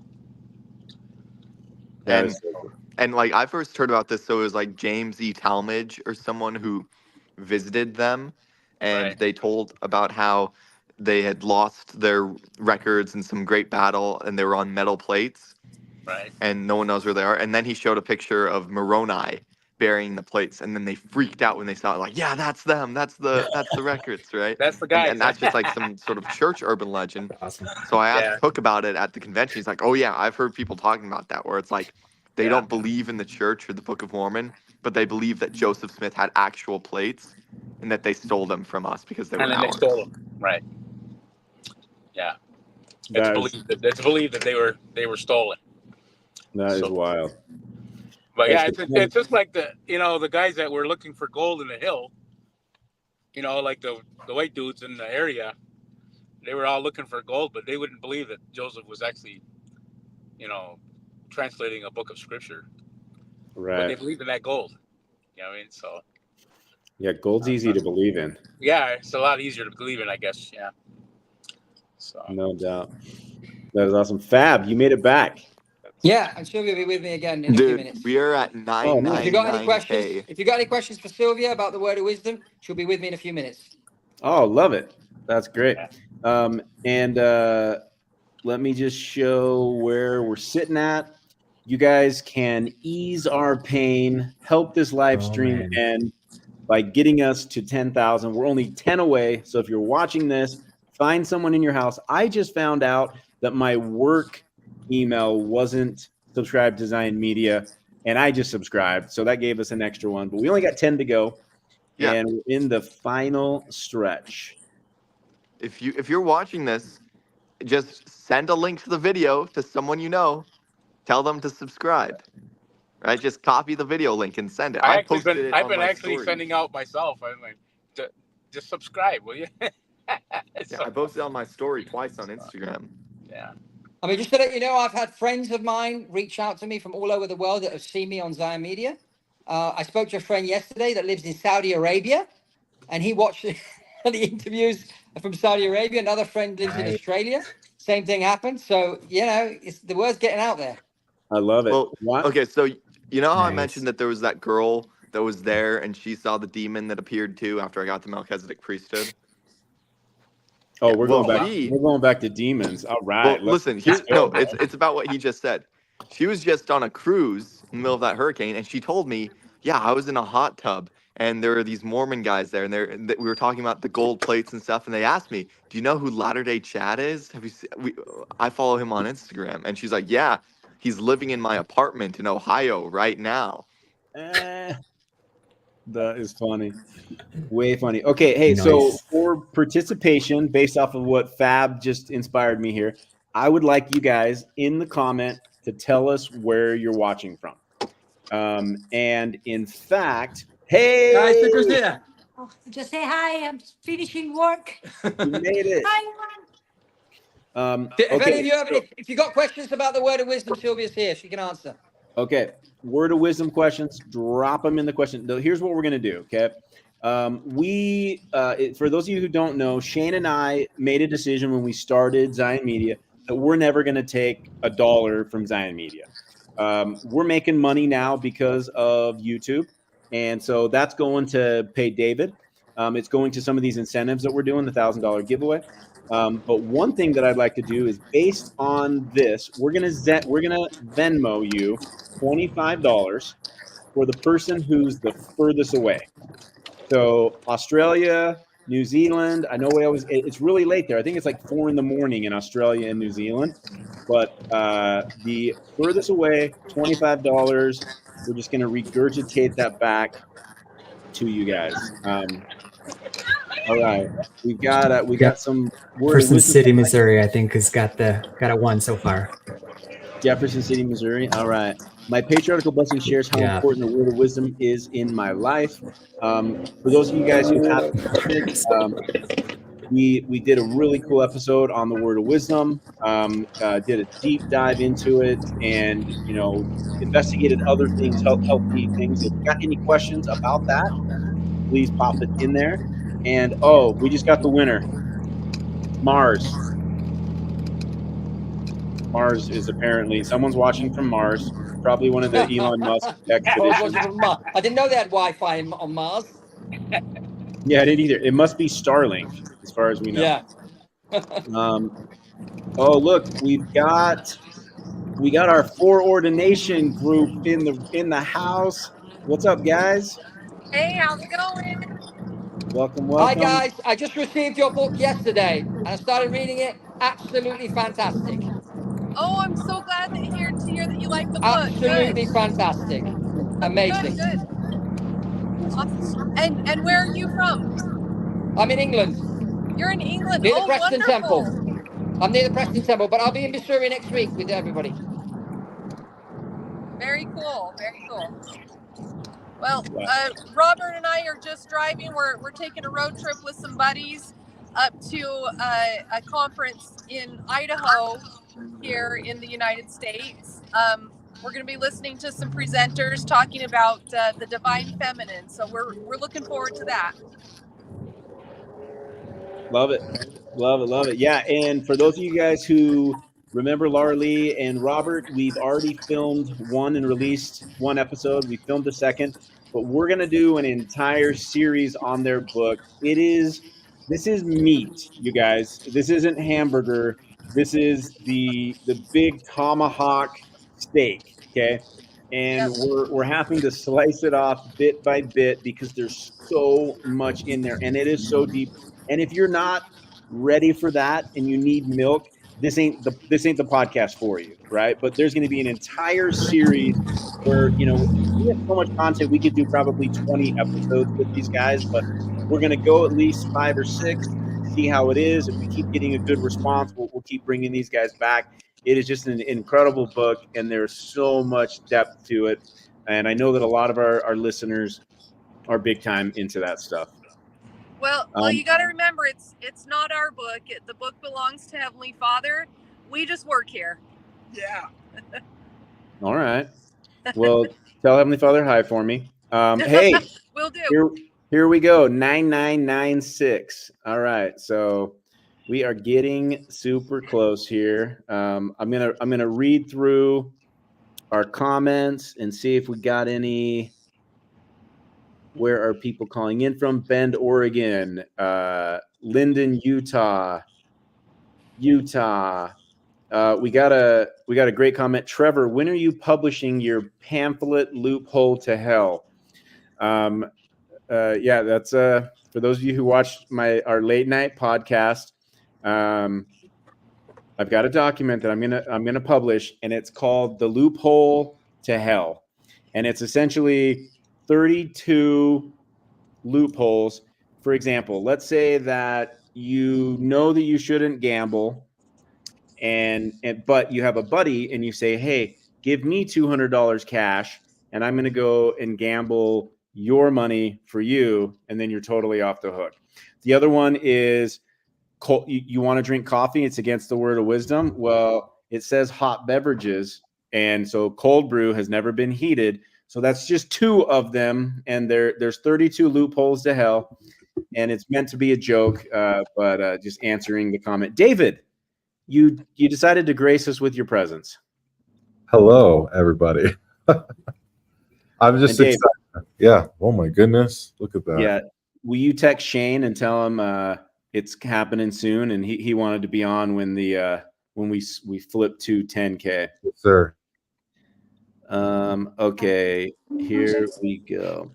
Latter-day Chad, people are asking, what city are you in? Did he drop, or is he still? Oh, he dropped. Latter-day Chad is in Ohio, but he's moving back to Utah. Families from Tremont and don't know where he'll be living. Oh, his phone died, he says. All right, let me see here. When Brookings, where is that? Mexico. All right. So as far as we've seen so far, if you guys remember, Lance, what did you say the furthest one we've seen so far is? The Ohio or something, right there near Ohio. All right. Hey, Trevor, Ohio.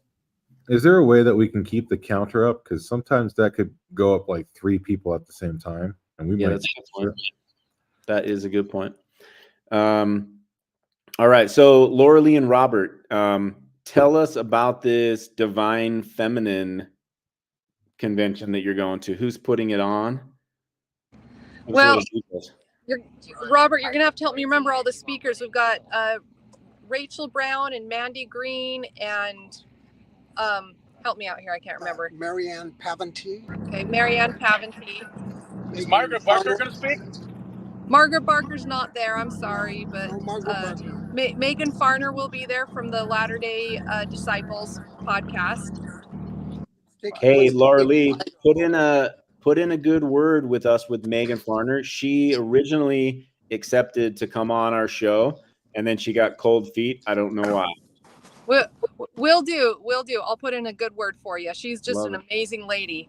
I agree. I love her channel. Yep, we were visiting with her last night, and in fact, Megan Farner has a book that is coming out. She let us flip through some of the proofs, so I'm going to put a little plug in there.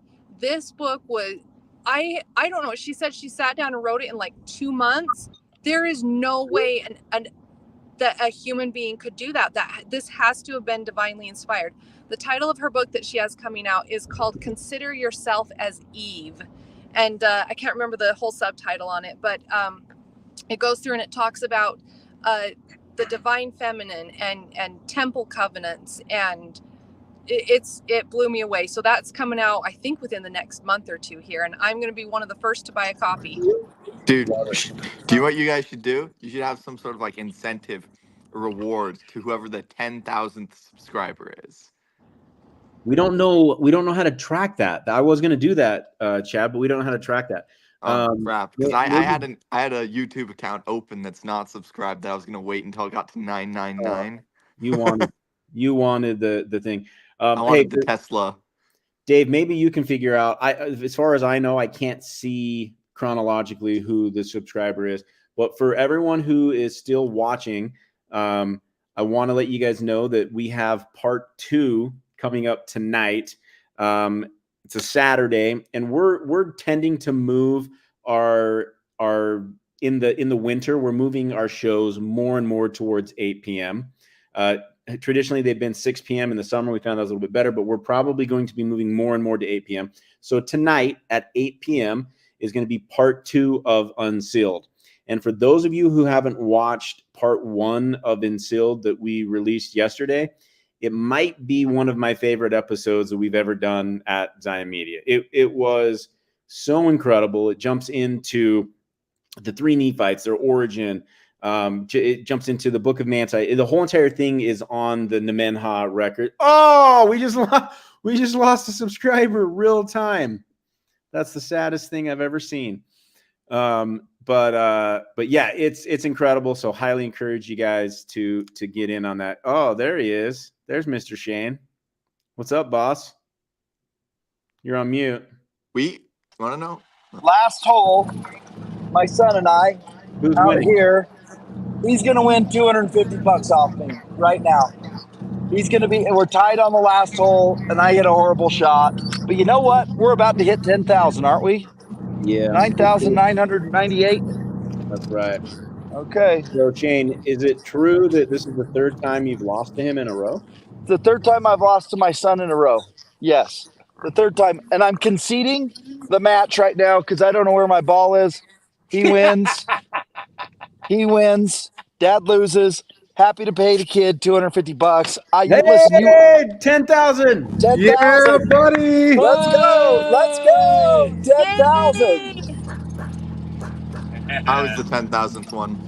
Let me just Good job. That's let me awesome. just leave you this word of wisdom. You always want your children to be better than you. And I'm grateful to say that my son is certainly that. So with that, love you guys. 10,000. Let's go. Keep tuning in. Zion Media is going to the moon. All right. Love it. Very good. Okay, so for any of you guys that have weathered the storm and stayed on, I'm willing to go a little bit longer. If you have any additional promotion that you want to talk about, any of your books, events, your Instagram channels, or anything that you guys got going on, willing to answer any questions coming in from the feed. So if you have something, just kind of wave your hand and we can hit you. LDC. I have an idea. All It's right. not really, so it's a suggestion. So here's one thing we should do. We should do a big live stream like this and have someone like Michael B. Rush on talking about like UFO, Anunnaki, fallen angel stuff with like other random people coming on. That would be so fun. Like, let's be honest, that would be so fun. Yeah, that would be fun. That Michael B. Rush episode was so awesome. I was such nerding out. You guys got to understand, I emailed him 3 weeks into it. Chrissa kept recommending. She's like, "Do you know who Michael B. Rush is?" I'm like, "Michael B. Rush, I don't know who that is." And Chris was like, "You got to check him out, Trevor. You'd love him." I went and got his book, read like 3 chapters. I'm like, "Oh, this bro's got to be on our show." So I start emailing him at the end of June. And he's such a cool guy. Like, he responded back. We had like less than 1,000 followers at the time. And he's like, "Sure, I'll come on your show." Like, this guy was just on Glenn Beck, like what an absolute stud. He goes, "I'm in Europe, hit me up." And so we just kept in this chain where I would hit him up like every 3 weeks or so. And then I saw that he got on Glenn Beck, and I'm like, oh, I did a group text. I'm like, he's never coming on our show. Like, this dude has hit the ultimate. And he came on, and it was so good. And it could have gone for 5 hours. And we got some hate. And when I say we, Shane got some hate. In the comments, people were like, Shane kept cutting him off and blah, blah, blah, blah, blah. And, we were all so excited. And you guys got to realize, like, we're not professional, media people. We all got our job. Shane's a real estate guy, and we're just doing our best to do this. Shane posted a comment yesterday, for those of you guys who saw, and he's like, "Hey, I watched the episode myself. I realized I cut him off. I was just so excited. I'm sorry. We'll do better." And just so you guys know, like, we will do better. Like, our goal is to take feedback. And part of the reason we're doing this $1,000 incentive, a lot of people have commented being like, "I don't like how you guys are mixing money in with the gospel." But, like, for us, it's not about mixing money in with it. We're taking money from the YouTube channel because Shane and I aren't taking any money, and we're just trying to feed it back in. The main purpose for this $1,000 incentive, we want to know who you guys want on the show. I always loved back in the 90s and early 2000s when you could call into your favorite radio channel and you could request a song. And when you could get in and say, "Will you play, Michael Jackson, whatever," right? And then it played. Like, I love that. And so we wanted to create a feedback loop between you guys and us where you can say, "This is who I want to hear." And if you can help us in sourcing and finding people and introducing us to people, that's the way to go, right? And it's our entire fan base is going to help us curate the content and make sure that we're in tune and bringing people on. So, well, yeah. I second the idea of Latter-day Chad there. We need to get Michael Rush on, do an alien thing, a live stream with some other like-minded individuals. That would be awesome. Yeah. Have you guys had Phil Wright on? Who is that? Phil Wright. He wrote a book called Return from Risa. From Risa or to Risa? Oh, it's a fictional book. Yeah, it's a fictional book, but his purpose is to expand your horizons regarding the gospel and Christ and aliens. Mm. And it's based upon some true events. So we need to get Phil right on. We need to Do you get know him? Rush on and do a live with them. That Do would you be guys? I have someone. I have someone pretty big. I may or may not be able to get on that I emailed a while ago about trying to get on Ladder Wave and do a live stream with them, and they said they would be available in November. I don't want Laura, to jinx anything, but it has a lot to do with the type of stuff I normally talk about on here. So Laura Lee. Oh man, I'm hoping I know who that is. I think yeah. I do know who that is. Wow, that would be cool. Okay, so Laura Lee, do you know this Phil Wright guy? Yeah, I could get a hold of him. Do you want me to put you in contact with him? Yeah, let's do it. I would love it. I've had 2 other people recommend that, and I watched the trailer for his new book, and I heard a lot of people say that they think that there's a boy in this story, right? A young boy in this Return from Rise or whatever, and a lot of people think that it's him, that he's telling true parts of his life. Now I don't know if they're grasping at straws there, but Well, I'm one of those. I also believe that might be him. Hey, look, Phil lives in Adam-on-Diamond. Guess we'll be able to meet him next week, huh? Yeah, Laura, he's got a pretty amazing experience. If you ever get the chance to talk to him about how he felt the pull to give up his life here in Utah and move to Adam-on-Diamond. very cool. So maybe you should invite him to come to the Mitiga private event. We got room on. Okay, I'll let him know. I'll send him a message. It's on Thursday. That would be really cool. Lance, you're getting some love in the comments. Preparing for Zion. Thank you, Lance. Wait a minute. This is not true. Jen Oddens, you know L.A. Marzulli? I don't know who Alien Dave is, but I've watched L.A. Marzulli for 8 or 9 years. You guys, Alien Dave is so cool. Can you? Okay, Alien Dave, Phil Wright, and Michael Rush. Bam, that would be a home run. Did you say Dave Rosenthal? Yeah. Okay, so Alien Dave's name is Dave Rosenthal. And whoever it is that knows this guy, you got to get his contact. Okay. Did you say his name is David, as in the Davidic servant? Yeah, it's him for sure. Only cool people are named David, right? You're David. He's David. Everyone's David now. Everyone's the Davidic servant. Okay, so Jen Auden or Autens, I want you to watch my screen, and I want to show you something here. Okay, can you guys all see my screen? Did that pop up? Okay. Okay, so click on our logo, click on our link tree, go down right here and either do contact us or click on contest details. And on the contest details, you can go in and say, who this is. He's entertaining, politics, actor, author, whatever.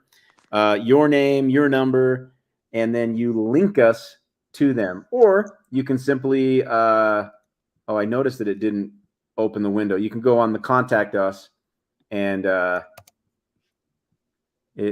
that's sorry. As I'm showing, I realized my screen didn't move over, but you just click on the link tree. You can click on contact us, and we definitely, I'm telling you, L.A. Marzulli, that to me was like, you may have well just said like Kobe Bryant. He's a Kobe Bryant of basketball. Okay, let's see here. Yes, he came to my house in 2017. Jen, we're counting on you. All of Zion Media is counting on you. All right, let's see here. Alien Dave. Hopefully you know Alien Dave too, and you can put us in contact with Alien Dave.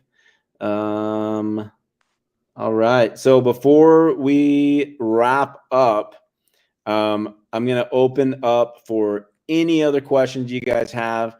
You can ask questions for Laura Lee and Robert, Latter-day Chad. You can ask questions for L, and he can text me the answer, for Lance, for David the Lion Douglas. But there is one thing that I'm getting tons of text message for. David, people are asking for you to do another lion roar, and I've been ignoring it. But I can't do it anymore. It was a big hit before. So could you give us another just roar, David? Jeez. That was awesome. That just made that was good. That made everything worth Yeah. it. Like that wasn't just a lion roar. That was like a manly lion roar. Like that's the top of the food chain right there. Honestly, you guys- it was a lot better than I was expecting. Way it really better. was. It blew out. Blew my expectations. He takes it serious. In fact, David, show us your lock screen. Put it up close to the phone. Oh. David's not messing around with this lion moniker, you guys. Put it up closer. Come on, center screen. All right, yeah. Yeah, not joking around. So Jay Don't mess with McFadden in the chat said, "Ask Latter-day Chad, what city in Ohio are you by?" I'm by Columbus and Gahanna. So like central Ohio. And when you come back to Utah, where are you going to be? Do you know yet? I don't know. No idea. I'll figure it out. Are you going to be in Tremonton or Davis County? I'll try to go to Davis County so I can work with you guys. All right. Yeah, that'll be fun. I'll figure something out because I'm basically going right back there and then I'm going right to Missouri pretty much. Hey, apparently Phil does not like the lion roar. Will. Actually, I know him. Yeah, he's. How can anybody not like the lion roar? Hey, we just got a $25 winner. That was first class. South Africa. That is amazing. Okay, so Zikhona.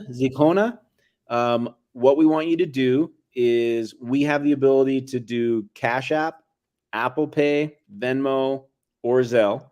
You just won $25 that comes from our YouTube revenue. And if you would like, just go to our link tree, hit contact us, tell us that you won the $25. And we'll have David send that over immediately. So that is awesome. South Africa. Shane went on his mission to South Africa, for those of you guys who don't know. Dude, we need to. So, Ward Radio did a video about this, but I think Chief Mitiga might already be in contact with these people. But there's this group of African people, and they have Jewish DNA, and they have like advanced metallurgy and stuff, right? And there's all these stories about them arriving via boat around 600 BC after the destruction of the first temple. If Chief Mitiga is not already in contact with them, because I know he's like in contact with the king of the people in Australia, the native people there, and they have some sort of records about Jesus. And I know he's said something about some African people, but we need to get those people on board, right? We need to get them on a boat and ship them over to Missouri to build the temple. Are these the ones that are in Chile or South America? They're in Africa.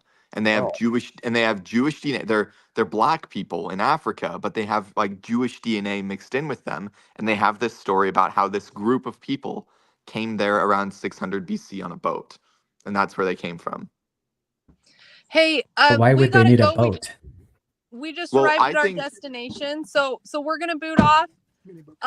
But before I go, I just want to let you guys know that we just uploaded our mini book. It's called Excerpts from 4 Ordinations Fulfilling Our End Time Missions for Jesus Christ. It's on Amazon for $7.67. Let's go. So we designed it to be giftable. So if you know somebody that maybe could use that, go ahead and grab that off of Amazon. But we love you guys. And We're Laura so Lee, excited for before you 10,000. go, there's been a lot of people that are like, I can't afford an $80 book. And I wanted to let people know that the Amazon Kindle book is only $9.99. The exact same book. It's only $9.99, guys. Like, I mean, that's as cheap as it gets. Part of the reason this book is so expensive is these guys didn't have like a massive publish. They didn't publish like 20,000 of these things at once. And so as you can imagine, it's massive, tons of pictures in it, and it's expensive to do. But this pamphlet is super cool. It's essentially like a condensed version of what's in it. So you could see, do I want it? Or can you share it with somebody to get them? But tell us really quick, without mentioning numbers, I saw the graph. It looks like your book sales exploded after the episode. Yeah. And I'm getting feedback from people just being like, I'm so excited. And like we really, heard. really positive feedback. And also for those of you who maybe don't want to spend any money, if you go onto Amazon and type it in, you'll come up with the big regular book.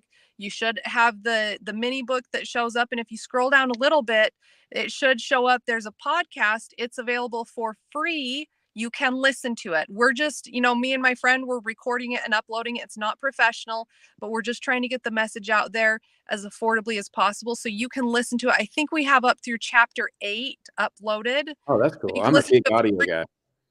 Yeah. That's great to hear. And just so you know, if there is anyone watching this and you sincerely can't do the digital, you can't do the audio, and you want that hardback, send us a private message. Shane and I will figure out a way to buy that book for you. You guys are awesome. Congratulations. Love y'all. We'll Thanks, talk to you guys. later. Thanks for joining. See you, Rob. Bye. Yeah, I mean, Hey guys. it's super interesting to see. Like, I think we are going to be in this sifting where there will be people getting their calling an election made sure and that sort of stuff. I mean, I've heard about stuff like that happening more frequently. I've heard about people isolating themselves, like they disappear completely off social media, and then the next thing I hear, they're like, "Oh yeah, the Savior visited me," or something like that, right? So there's definitely some stuff going on, and my prediction, Michael B. Rush is going to be right. Not about everything, but like there's going to be some supernatural stuff happening. And what's crazy, so I'm going to tell that story about that guy who came to my apartment that I was texting you about. So this guy, he's like 19 years old, right? He Oh, gets this is shipped. the one from last night. Yeah, from the other night. So Okay, cool. 2 nights ago, I stay up until like 4 in the morning talking to this guy. He gets shipped in for a solar blitz, right? And he's staying at the apartment I'm in for, I don't really talk to him that much, but he ends up going to the gym with me one night. And I'm talking there, so we're eating taco time, and somehow I just like feel a need to like explain what's going on, like with the Chief Mitiga stuff with the Native Americans. I'm like, yeah, there are all these different Native American tribes, like 12 of them, and they all have these records that say that they came from Israel. Like, because he was talking about some conspiracy stuff. I'm like, yeah, this is what's going on with the end time stuff. It is the gathering of Israel in the last days. And these Josephites came here. I don't even mention the Book of Mormon for hours. I'm just get him convinced, like, these people are Josephites. And I show him about like the Bat Creek Stone. I show him all this stuff. It's like they know they're from Israel. And all this stuff is going to happen. So before I even introduce him to like the idea of the Book of Mormon, I'm just explaining all this stuff for hours. Then we go to the gym. I'm explaining it. So when we get home, and then I start going on about how there were the giants and like it's like, oh, I've heard about the giants, how everyone used to know about the giant skeletons. And I show him Abraham Lincoln talking about the giants, and I show him the Toltec record where it says that the giants came from this great tower. I'm like, yeah, so these giant people, they came from the Tower of Babel, right? And they're called Jaredites. And then I pull out the Book of Ether and have him start reading about them, like Ether 8 warning about the secret combinations. I'm like, yeah, they made these secret blood oaths with the devil and would do these terrible things. Wasn't that what made him, the secret combinations is what really hooked him, right? Like you were probably exactly. like, so like I'm like reeling this guy and like showing him this stuff. I'm like, yeah, it's in this book. It's called the Book of Mormon. That's their history. And I like basically explain the restoration. And like I'm pointing out, like, yeah, all these Christian churches, you've noticed it, right? Like all they do is like they argue with each other and they believe different things and all this stuff. But they don't ask God. They don't get revelation from God. So there was this guy, and his family was like into like folk magic and all this mystical stuff. And so he believed it was possible that like angels and stuff could visit you. You're So he dropping went the and, Joseph Smith. yeah, so like, yeah, like, so it was like, so he went and like prayed about it, and then the devil attacked him, and then Jesus came and he touched his eyes so that he could see God the Father, and he told them that like they draw close to him with their like, doing all this stuff, right? So I'm going on about it. Dude, hey, pause. You need to do a course. Like I'm going to get with you. You need to do a course on how to present the restored gospel to people that are outside the matrix. Yes. I mean, that's basically what I did was like, because he was talking about I was talking about the Star of Jacob earlier. I think that's how we got it up, was because I was explaining what it was. He's like, oh, have you seen like the angel in the sky or whatever it is, that weird star? I'm like, yeah, that's called the Star of David. It means the Davidic servant is coming and that Israel is gathering, right? So I'm explaining all this stuff. And I start talking about how like I've had these dreams and these visions and these experiences, right? I'm sharing some of it. He's like, dude, I've had this dream my entire life, and everyone tells me I'm crazy for it, but it happens over and over and over again, right? I've had this dream repeating my whole life, and I'm in this white room. That's what he says. And there's a white tree in the room with fruit on it. And I'm trying to go towards the tree to eat the fruit, but every time I try to eat the fruit, there's this black snake that comes and bites me and stops me from trying to eat it. And I just pause. Like, I'm like, that's the tree of life. That's what I tell him. And you know how, like, when you get chills down your spine, how you sort of shudder? He, like, visibly does that. And he's like, dude, I just felt something when you said the tree of life. Like, I know that. Right? Then he says, and there's this other dream that always happens after it, where I'm, like, in this black room, and there are all these black snakes there that are biting me, and I'm, like, rotting away and deteriorating in that black room. Like, what's it mean? So he, like, has these two dreams, and he's trying to get to the tree of life, and this black snake comes and stops him. It's like, and then I literally explain, like, that snake, that's Satan, that's the devil, right? And I'm going on explaining that stuff, and he's like, yeah, I asked this Christian pastor what it meant. He's like, and he had no idea.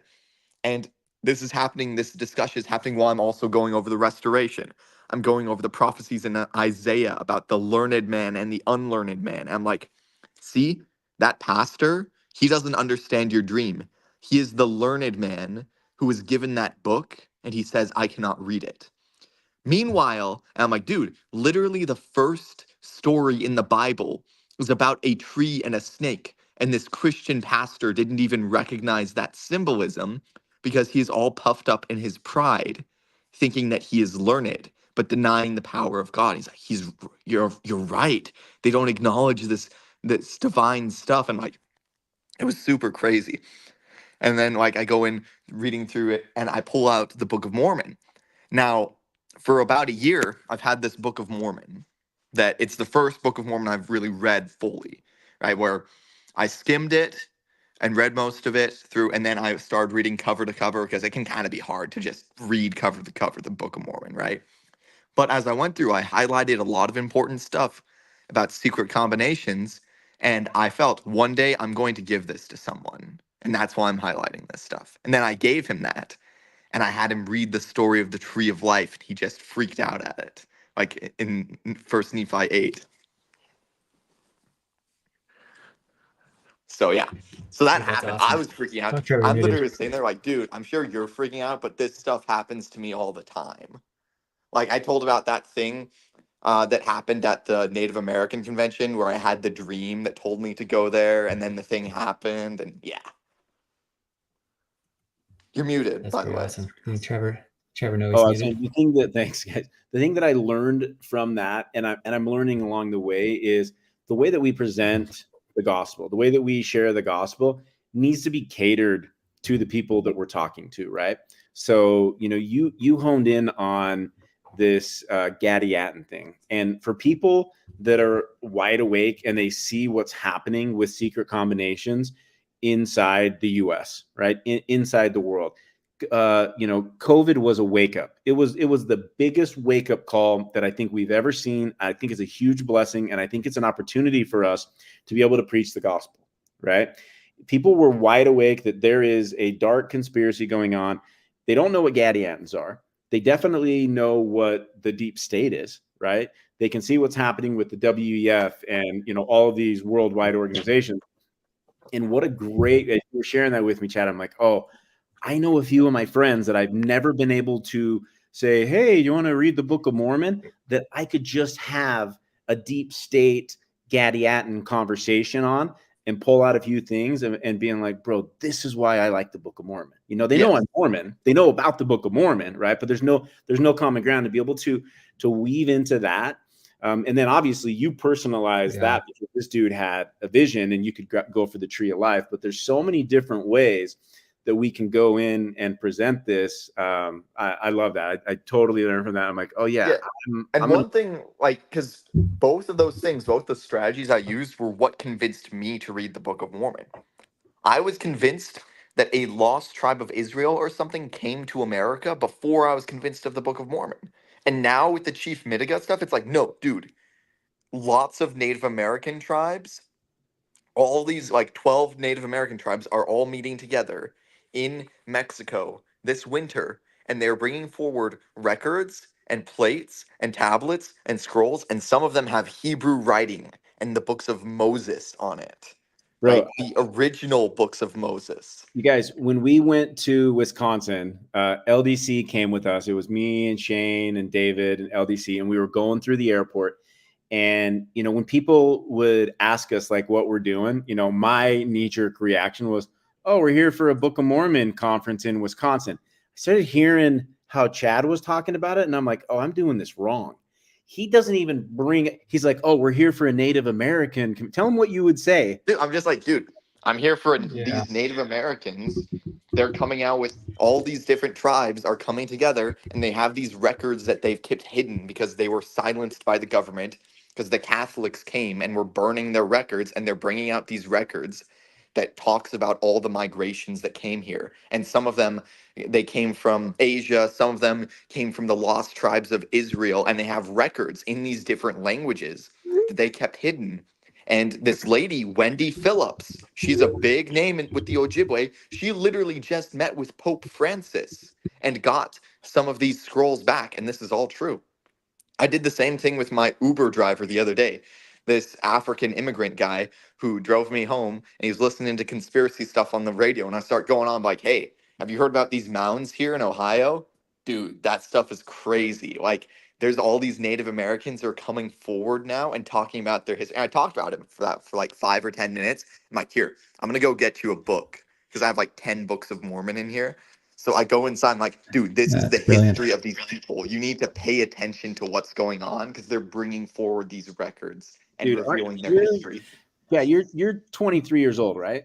Yeah. Okay, so I'm 47. I'm in the airport. I'm hearing him chatting. We're in the Avis rental car line. There's 5 people that are in line behind us. They're glued to this. They're just like, what? What? There's Israeli records. Like, what's going on? He's in the Fat Creek Stone. He's in all this stuff. These people are just glued to. In fact, we had to literally pull him away because we were walking towards the car. They were so engaged, and I was just like, I'm doing this wrong. You know, like I'm so scared because of past experiences of just being like, hey, would you like a Book of Mormon? That I'm just like, okay, I got to completely redo my strategy. And yeah, I learned from a 23-year-old kid. It was awesome. Do you know what we need to do? We need a secular conversion. That's what we need. So here's full my on. prediction. We need to have a version. We need to have some new books of like the Mentana archives. Like someone needs to make a condensed Mentana book, since it's not associated with the church at all. If you made like a short version of that you could give away almost like it was the Book of Mormon and be like, this has nothing, at first you just be like, it has nothing to do with Mormonism, but it is like the best intro into Mormonism. It's like, this is from some Indian dude who found it in a cave in Utah.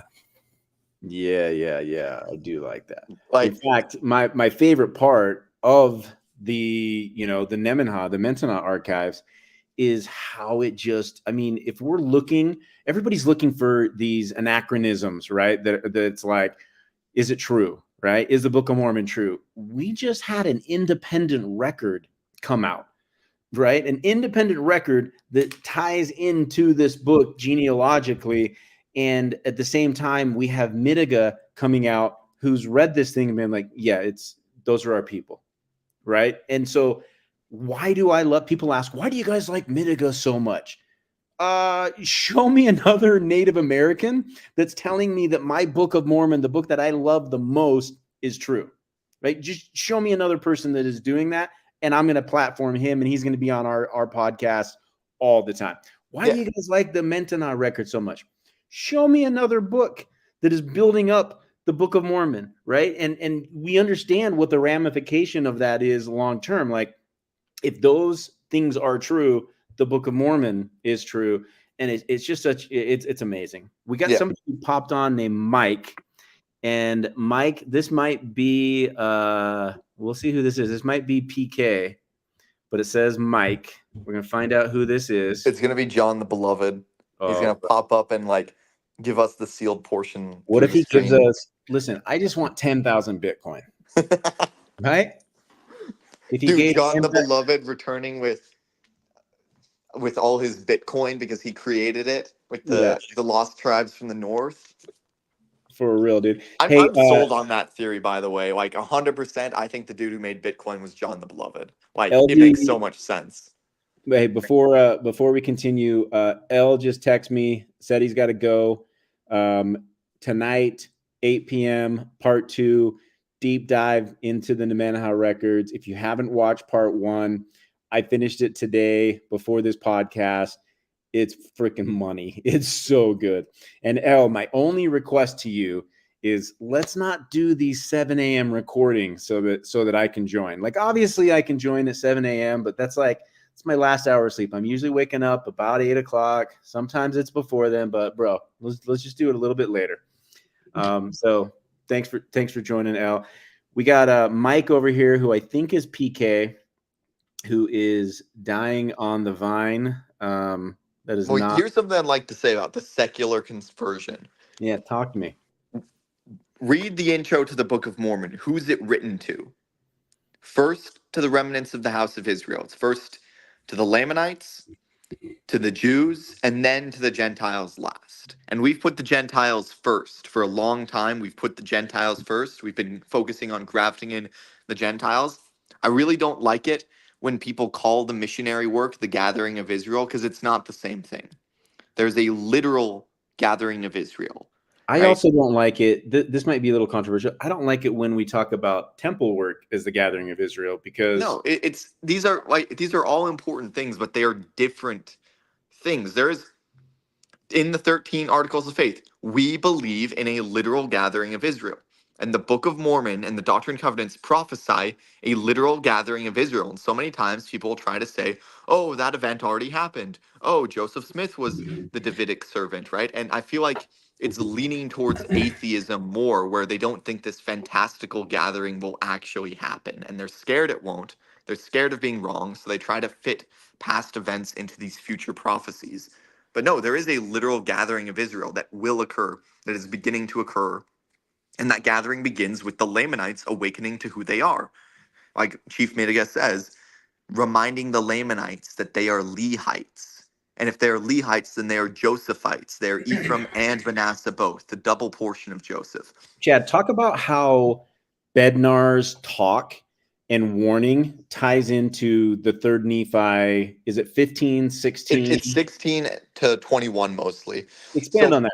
So some of this is going to be out of order of how it happens in it. I don't have the Book of Mormon in front of me, but basically it goes back to the parable of the olive tree, how the gospel will go first to the Jews, then they will graft in Gentiles, and then it will return to the house of Israel. Right? So in 3rd Nephi, it's prophesying a future event of covenant Gentiles, because it describes how some of these Gentiles will be cut off from the covenant. Now, that's not the Catholics, that's not the Protestants, that's us. We are the covenant Gentiles.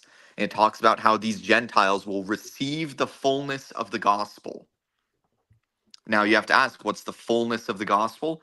I'd say it's believing in miracles and believing that you can behold the face of Jesus Christ in this lifetime. Not everyone has to have that happen, but it's believing that it's possible, right? That is the fullness of the gospel. So they receive the fullness of the gospel via the Book of Mormon, and then they reject its fullness. They settle for less. Woe unto those who say, we have enough.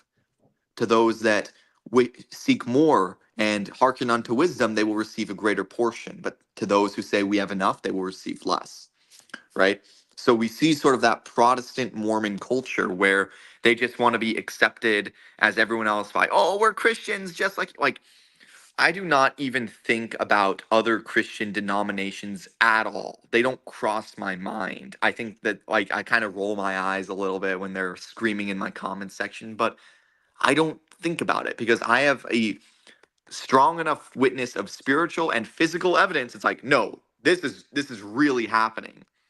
Meanwhile, they're just still bickering in comment sections. So I roll my eyes at those bickering Gentiles, right? So it speaks of the Gentiles rejecting the fullness of the gospel, right? And how some of these Gentiles, they will be cut off from the covenant, just like how the Lord of the vineyard has to cut out these rotten branches from the olive tree. And so it Listen to this continues, part. Listen to this and it part, says, people. to those Gentiles who repent, it says, the Lord on that day, he will remember his covenant with the house of Israel. And then he's speaking to the Nephites and the Lamanites there. And he says that the gospel will go unto their seed. So it goes to the Gentiles. The Gentiles reject the fullness of the gospel, and many of those Gentiles are cut off. And then it goes to their seed. And there's a lot of really key lines there about how to recognize this event, because Jesus himself says it's not going to be announced. Watch, that is the sign from the Father when these things happen, right? When you see the Lamanites remnant rising up, that is the sign. It's not going to get announced at General Conference, but Bednar pretty much did announce it, because the Gentiles reject the fullness of the gospel.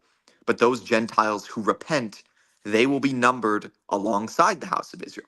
Even if you read, because a lot of the headings and descriptions in the Book of Mormon, in the modern one, they're different from when it first came out, right? It used to talk about the Davidic servant and a Lamanite prophet. Now all of those are like changed to be Joseph Smith, because they want to say the prophecies were already fulfilled because people are growing atheistic. But even in the modern Book of Mormon, it says that the lost tribes of Israel will build the temple in New Jerusalem. That's what it says. It doesn't say the LDS church will build New Jerusalem. It says the lost tribes will build New Jerusalem, and the Gentiles that repent will be numbered among them. Right? In Doctrine and Covenants 133 talks about the day when the John the Beloved, he returns with the lost tribes from the North Country. This happens. The Davidic servant To make a regulation. Yes, that's in the Nemenha. Meaning something's not right, right? Yes. Right. And as you're going, one thing I want to put in there, go back and read the parable of the vineyard, Jacob 5, and read it from this perspective. Read it from where Bednar's talk was coming from, that you could lose your covenant. You could lose these blessings, right? Yeah. So because it Bednar, is very, very clear in there that he's talking about all of these branches, right? And let's not be so egotistical, LDS, saying that, hey, we're the only one that's true. It's all of these branches. Yes.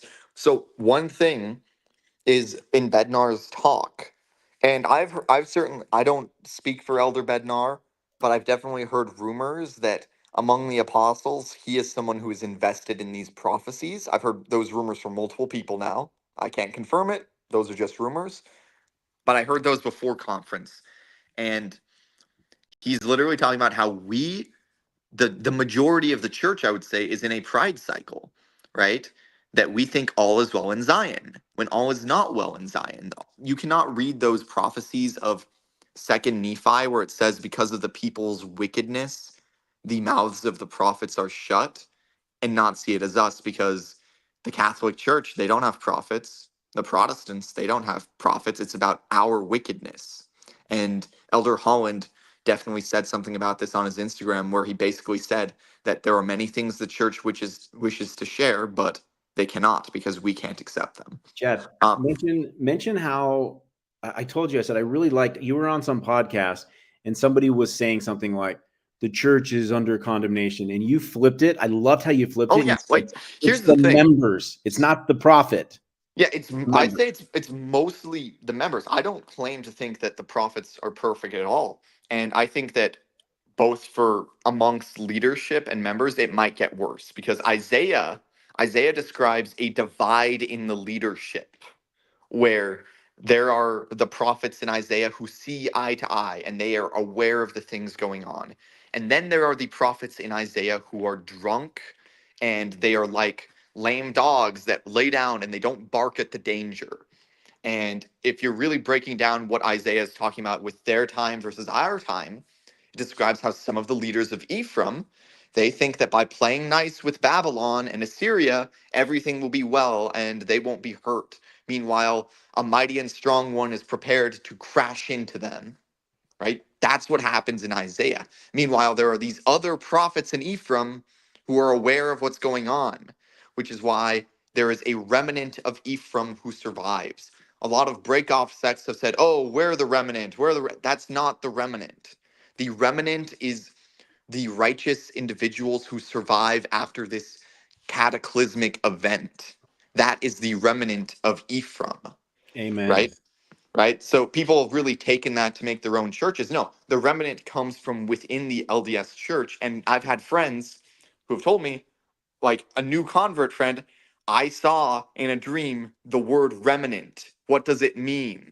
Well, that's what it means. Well, and it's not, let's just be clear, it's not just the LDS church, it's all of these branches in this parable of the vineyard. And that's why we're doing this event in Missouri, right? Because they all have the foundation. These guys all, you heard Midiga trace his lineage to Joseph Smith, right? Yeah. Go talk to all of these restoration branches. They all track their priesthood to Joseph Smith. Okay. They all. Yeah, I think Shane's sort of analysis of this makes a lot of sense. Where it's like, yeah, the LDS Church is kind of the main branch because they got the majority of the people.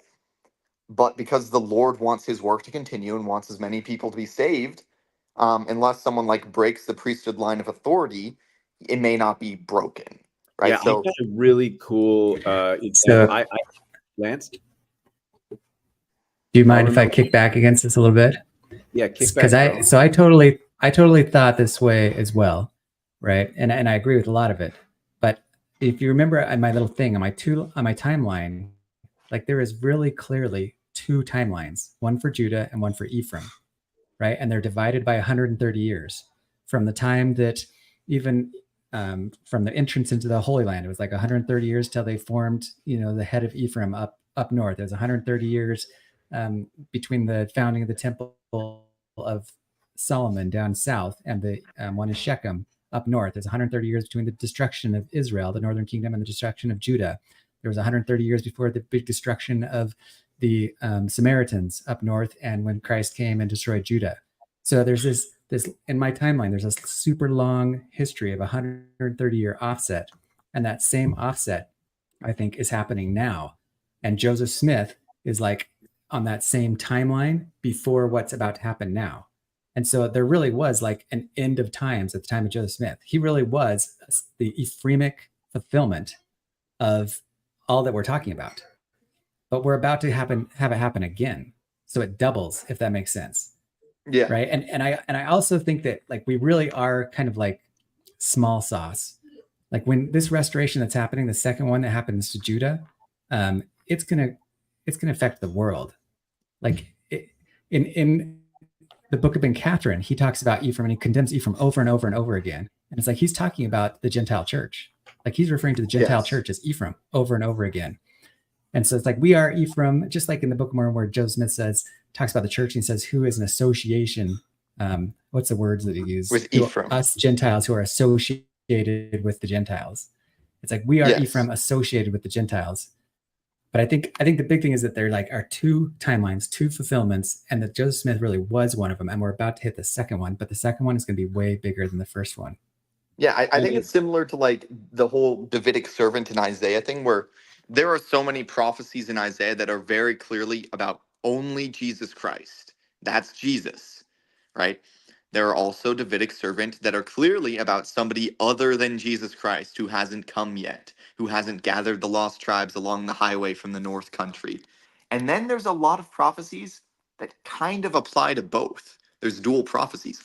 I was just explaining to the guy who had the Tree of Life vision that the sealed book in Isaiah is three things. It's not one sealed book. It is the coming forth of the Book of Mormon. That's one fulfillment.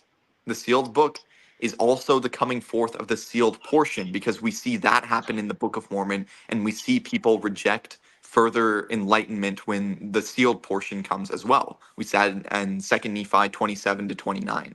And then third, the sealed book is also the sealed book of Isaiah that people won't understand until the last days. So the sealed book is many things, but yeah, it's kind of the Book of Mormon. Same thing with the stick of Judah and the stick of Joseph. We like to think, oh, that's only the Book of Mormon. Yes, the Book of Mormon is a fulfillment of that, but there's more to it than that, which is that they will take the stick of Joseph and the stick of Judah and use them to gather the lost tribes. And that's what I'm talking about with a secular conversion, which is if we have these Jews from Israel, part of the global Noahide organization that are talking about, hey, these Native Americans are actually from Israel. And then we have the Margaret Barker type stuff becoming prominent. I think you can see where this is going and how the stick of Joseph and stick of Judah will be used to unite the tribes of Israel before the second coming. And there's also these other prophecies in the Book of Mormon that the Jews are 100% right. Jesus did not fulfill all those messianic prophecies. He did not line up with it. And part of it's because there was stuff that was lost during the exile that is contained in the Book of Mormon. But it's also because there's other messianic figures that are meant to come. We've got the branch, the root, the rod. We've got all these people. We've got Messiah ben Joseph. Is that Joseph Smith or is that the Davidic servant? I don't know. But there's more to the prophecy. And these Christians, they try to, not only do they like use Greek philosophy with the Trinitarian view and tell the Jews you have to believe this Greek philosophical view of God, but they group every single prophecy, and the Jews, they know it's multiple people. They have Messiah ben Joseph and Messiah ben David. The Essenes in the Dead Sea Scrolls, they said there will be a holy anointed one and a political anointed one. It's all over the Dead Sea Scrolls, right? Yeah. But the Christians, they don't get it. The thing that I think we get, we've got our like blinders on, and I think Christians do this, Mormons do this. Like, we see that through Christianity or our version that we're going to fulfill all these prophecies, but just like the natives are prophesied to fulfill their role, the Jews play a crucial part in this. And I think that's what Lance was saying about these two different timelines. Like, Mormons, we're not going to do for them what they need to do. There's prophecies that need to be filled in Israel by Judah, and those things are going to happen. And PK, welcome to the live stream. We're gonna get you on in just a second here. I wanted to share a dream that I had that is similar to what you're talking about, and it's about Brigham Young. Okay, I was having a big struggle in 2008 with Brigham Young. I started studying all of the Brigham Young stuff, and it was a huge stumbling block for me. And I was trying to figure out, like, is the church in condemnation? Like, what's going on? Do we have the keys? Are these ordinances even working? And I had this dream, and I saw like this wedding party, similar to back in like Jesus's time. And they had this old pottery vase which had wine in it. And whoever was holding it, and it was very thick, okay? Whoever was holding it, this vase dropped to the ground, shattered, the wine went everywhere, it broke into tons of pieces. But on the floor was the base of it, and it had about a ½ inch of wine, okay? They scooped it up, carried that wine, poured it into a glass, and it was made known to me that, like, that's what Brigham Young did. When everything collapsed, when Joseph died, there was the division, and Brigham Young, what he did was he scooped up the majority of the saints. The keys are in the saints, and all of these truths are in the saints. And whoever, this is what my dream came to me, and I don't know if this is true, but whoever would have scooped up the most of the saints, it could have been James Strang, it could have been Parley B. Pray, it could have been anyone. If they would have carried that work forward and continued and had the majority of it, that's all the Lord needed. And for me, that was enough to say, okay, Brigham did his job, though. He did his job. He brought us out here. He ruled like a tyrant. He did some wild things, but it was literally the wild, wild west. And without Brigham, Utah would not have survived. The church would not have survived. And the Lord would have needed to go to the next branch that had the majority of the saints. And it really helped me go, okay, I'm good. I'm all right. I agree with that 100%. That's basically the conclusion I've come to is, like, was Brigham Young a prophet? Yeah. He had the apostolic keys. He had the authority. I don't agree with, like, the nonsense that he was transfigured into Joseph Smith or whatever. Like, he magically turned into Joseph Smith and they knew he was the one. Like, that sounds a little urban legendy, doesn't it? I think that God allows us to choose our own leaders and to govern ourselves and to choose who has that authority, and that God has given us the authority to govern ourselves, and that if things get out of hand, then he will step in. And that's what I'm talking about, like with Isaiah, with a divide. That's why I think we're going to need the constant guide of the Holy Ghost, is because there might be some like people who knowingly or unknowingly are kind of helping with World Economic Forum stuff seeping in. And there's going to be other guys like Elder Holland and Elder Bednar who are aware, who want to help us, right? So, and President Nelson, he'll be like, you got to use the Holy Ghost. That's what you have to do. Because like, I know for a fact with the vaccine stuff during COVID, I've been told this by multiple people, the church was basically being threatened to have its tax exempt status and all this other stuff taken away if they didn't comply to this stuff. And that's one of the problems with like having this sort of corporate foot in Babylon, is that they can control us somewhat. And I feel like that's going to get worse. There are going to be some of these Ephraimite prophets who are dutiful watchmen that see eye to eye, and they will help us and they will be with us in the gathering of Israel. There will be other people who even the elect will be deceived, as John said, right? Where they will think all is well in Zion, and maybe they're not even malicious people, but they are blinded by their loyalty to the world, where it's like they live in this business world where your business buddies are your friends and you have to play nice with them and you're not even in question the political things they're doing. I think I've heard like rumors, people say, oh, some people at the church corporation, they call Mitt Romney the 13th apostle. And I think that's absolutely abominable. I think that's abominable to call Mitt Romney the 13th apostle. We know where he's getting his money from, right? We know what happened to Tim Ballard after he tried to run for president against, not president, for governor against Romney, right? So yeah, Bednar, he said that even he was at risk of being prideful and being deceived. Elder Bednar warned us. We are in those days. Himself.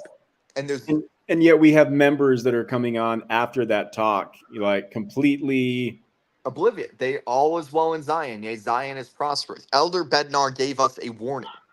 He did. He told us that those of us who don't repent from this pride cycle are at risk of losing our birthright, just as Esau did. And who did Esau lose his birthright to? Jacob. Who do the Gentiles in the Book of Mormon lose their birthright to in the last days? Those who don't repent. Jacob. I'm the Jacob. Yeah. Yeah. Okay, so can you guys hear me?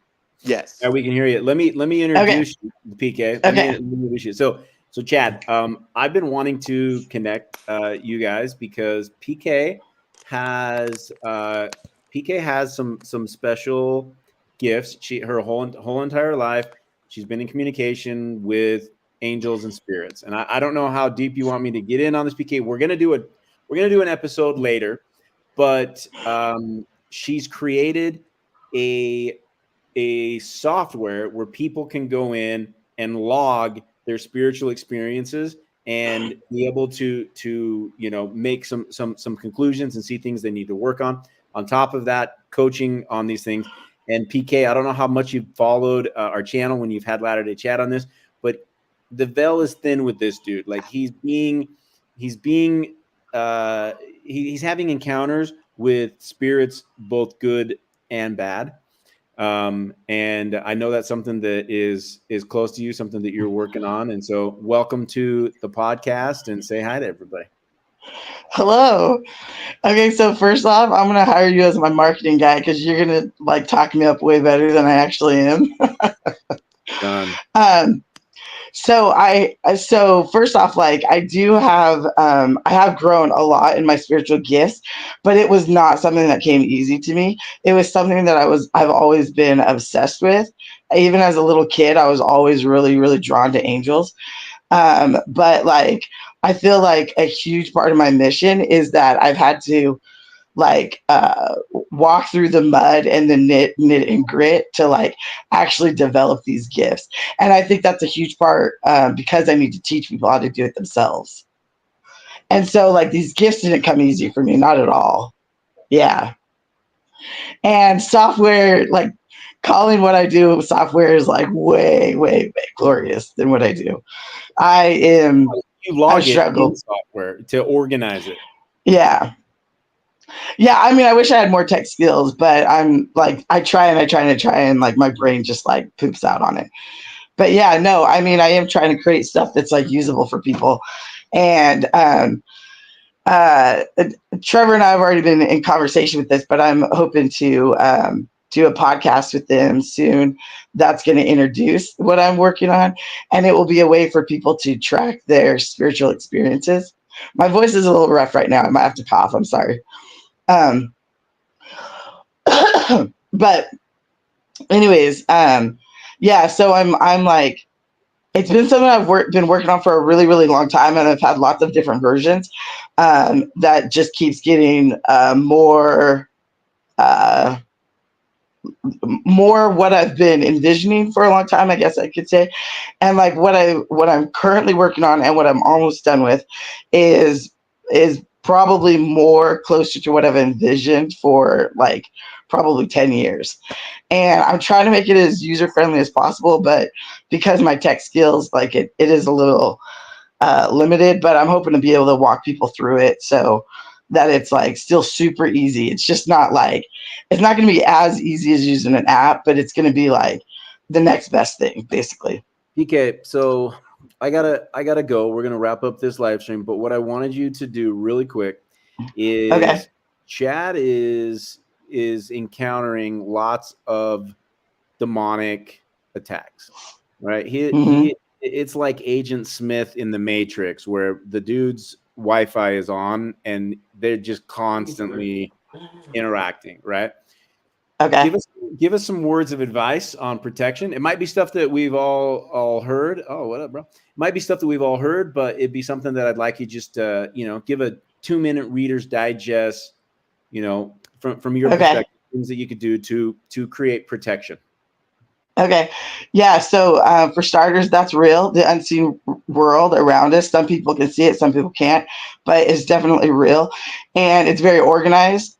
And it goes from like very levels of authority and ability, and even like you have like the little guys that are like, as far as like the adversary goes, that are like small in authority but also small in ability, and maybe even small in size. I mean, I personally don't see things very often. It's very rare for me to see things, but I've talked to a lot of people and they see different, they can see like little things and they can see really big things. But anyways, it's so like a way to protect yourself is something that I call clearing and shielding. And it's basically you're praying. This is the simplest form of it. And it can get a lot more complicated than this. And you can make it a lot more complicated and like fit it to your needs depending on what's going on.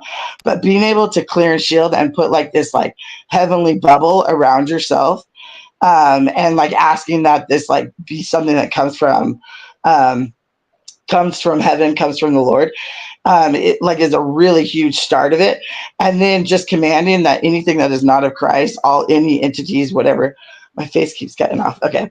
That they be removed, and that angels help to come and gather them up. And there's different places that they can be taken.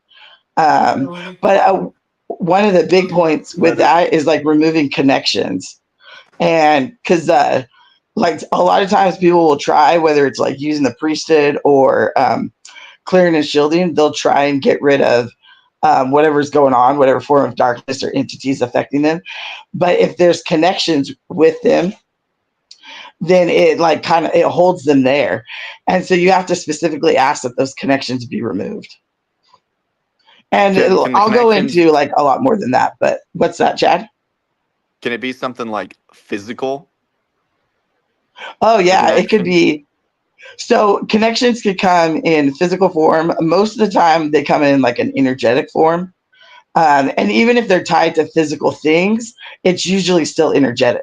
So like, you don't necessarily have to get rid of like the physical object. You just have to get rid of the energetic connections tied to it. Yeah, because I don't want to go too in depth in here because there's been some weird things. So I mentioned this earlier, but there is this thing that I've seen before. And I never mentioned it to anyone, but I was always very aware of it. I could subconsciously feel it at times too. I know what this is. And David Douglas actually saw it in our room at the hotel. He saw the same thing that's appeared to me. He saw it in the hotel, and it looked exactly the way it has to me, pretty much. And it was a very, very specific look. But this thing, it's very weird because it definitely seems to be something spiritual. That's why I was asking Lance, like maybe it could be some subconscious projection or something rather than like an evil spirit, right? Because he talks about how psychologically we can create things, but it is something that has had some sort of attachment to me for a very long time, and I can feel its energy, right? Like, and I can feel this. You know, when a spirit's around, you can feel it influencing you, like an outside energy influencing you. Yeah. Yeah, I can feel Now, because is this something you feel is with you quite often or all the time? yeah, like even if I'm not like being under its influence or something, or like possessed or whatever, it is Yeah. something. It's been for a very Now, long time, like as long as I can remember. does it like, okay, so like if you were to rank it as like, so there's like the legit followers of Satan, and then there's like disembodied souls, which would be ghosts, right? And some ghosts are intentionally choosing evil, and some are they're just like lost souls that need help. What would you say it is? So my spirit, you know how you can sort of see your aura and it has a color to it? Mm-hmm. Mine is kind of like a sort of light turquoise blue color. Okay. Right? I don't know But- how to see my aura. Somebody But teach this me. energy, it is like black and red. And it's sort of, Oh, interesting. yeah. So does it, like, you know how some like beams of light will illuminate light? Is this illuminating darkness? In a way, yeah. Okay. Is it like thick darkness or like grayish? It can be kind of grayish. I'm trying to remember. And at times, I've seen this before too.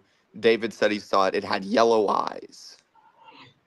Oh, okay. That's interesting. I mean, I don't have any comments on it, but it's interesting.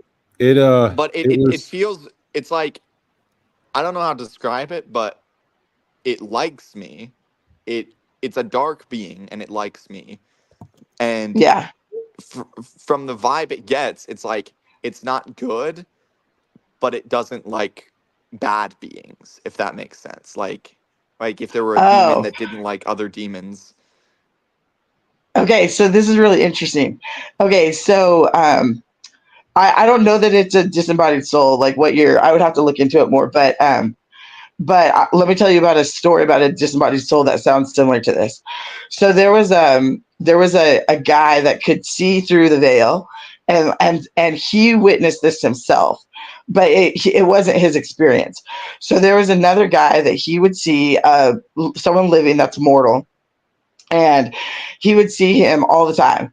And that guy used to be a gangster, and then he cleaned up his life and he converted to Christianity. But I mean, he still still portrayed someone who like came from that background, right? Whether it was like tattoos or just like his style of clothing, that kind of stuff.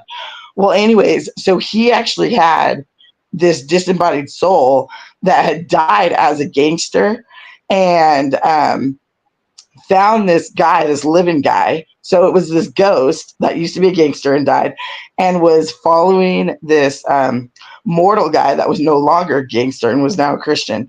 And he was learning from him. He loved his light, and so he was actually trying to like learn from him, and because he related to him. And so I'm wondering if that's like something that's going on with you, is you have something that is either liking your light or is feeding off of your light.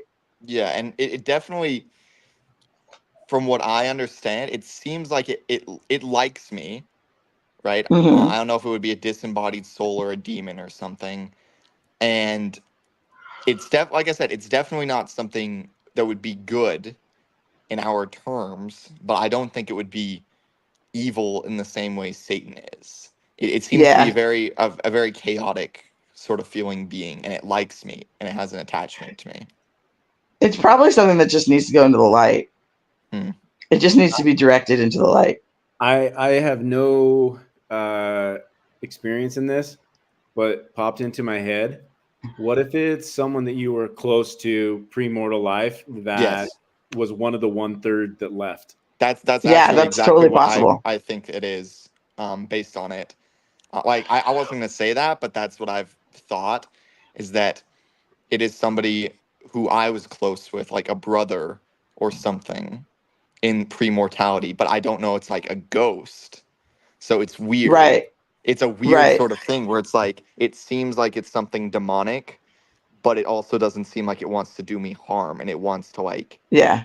either way, it wants to join my side or me to be on its side or something, but it has like Or an it could be attachment doing like co-intel. It could be gathering intel, bro, to use from me. for Like it's trying to grow close to me or something. No, like imagine if I was If I like in the pre-existence, like I made a deal with someone that like they follow Satan so that they can help us from that side or something crazy like that. that would be cool.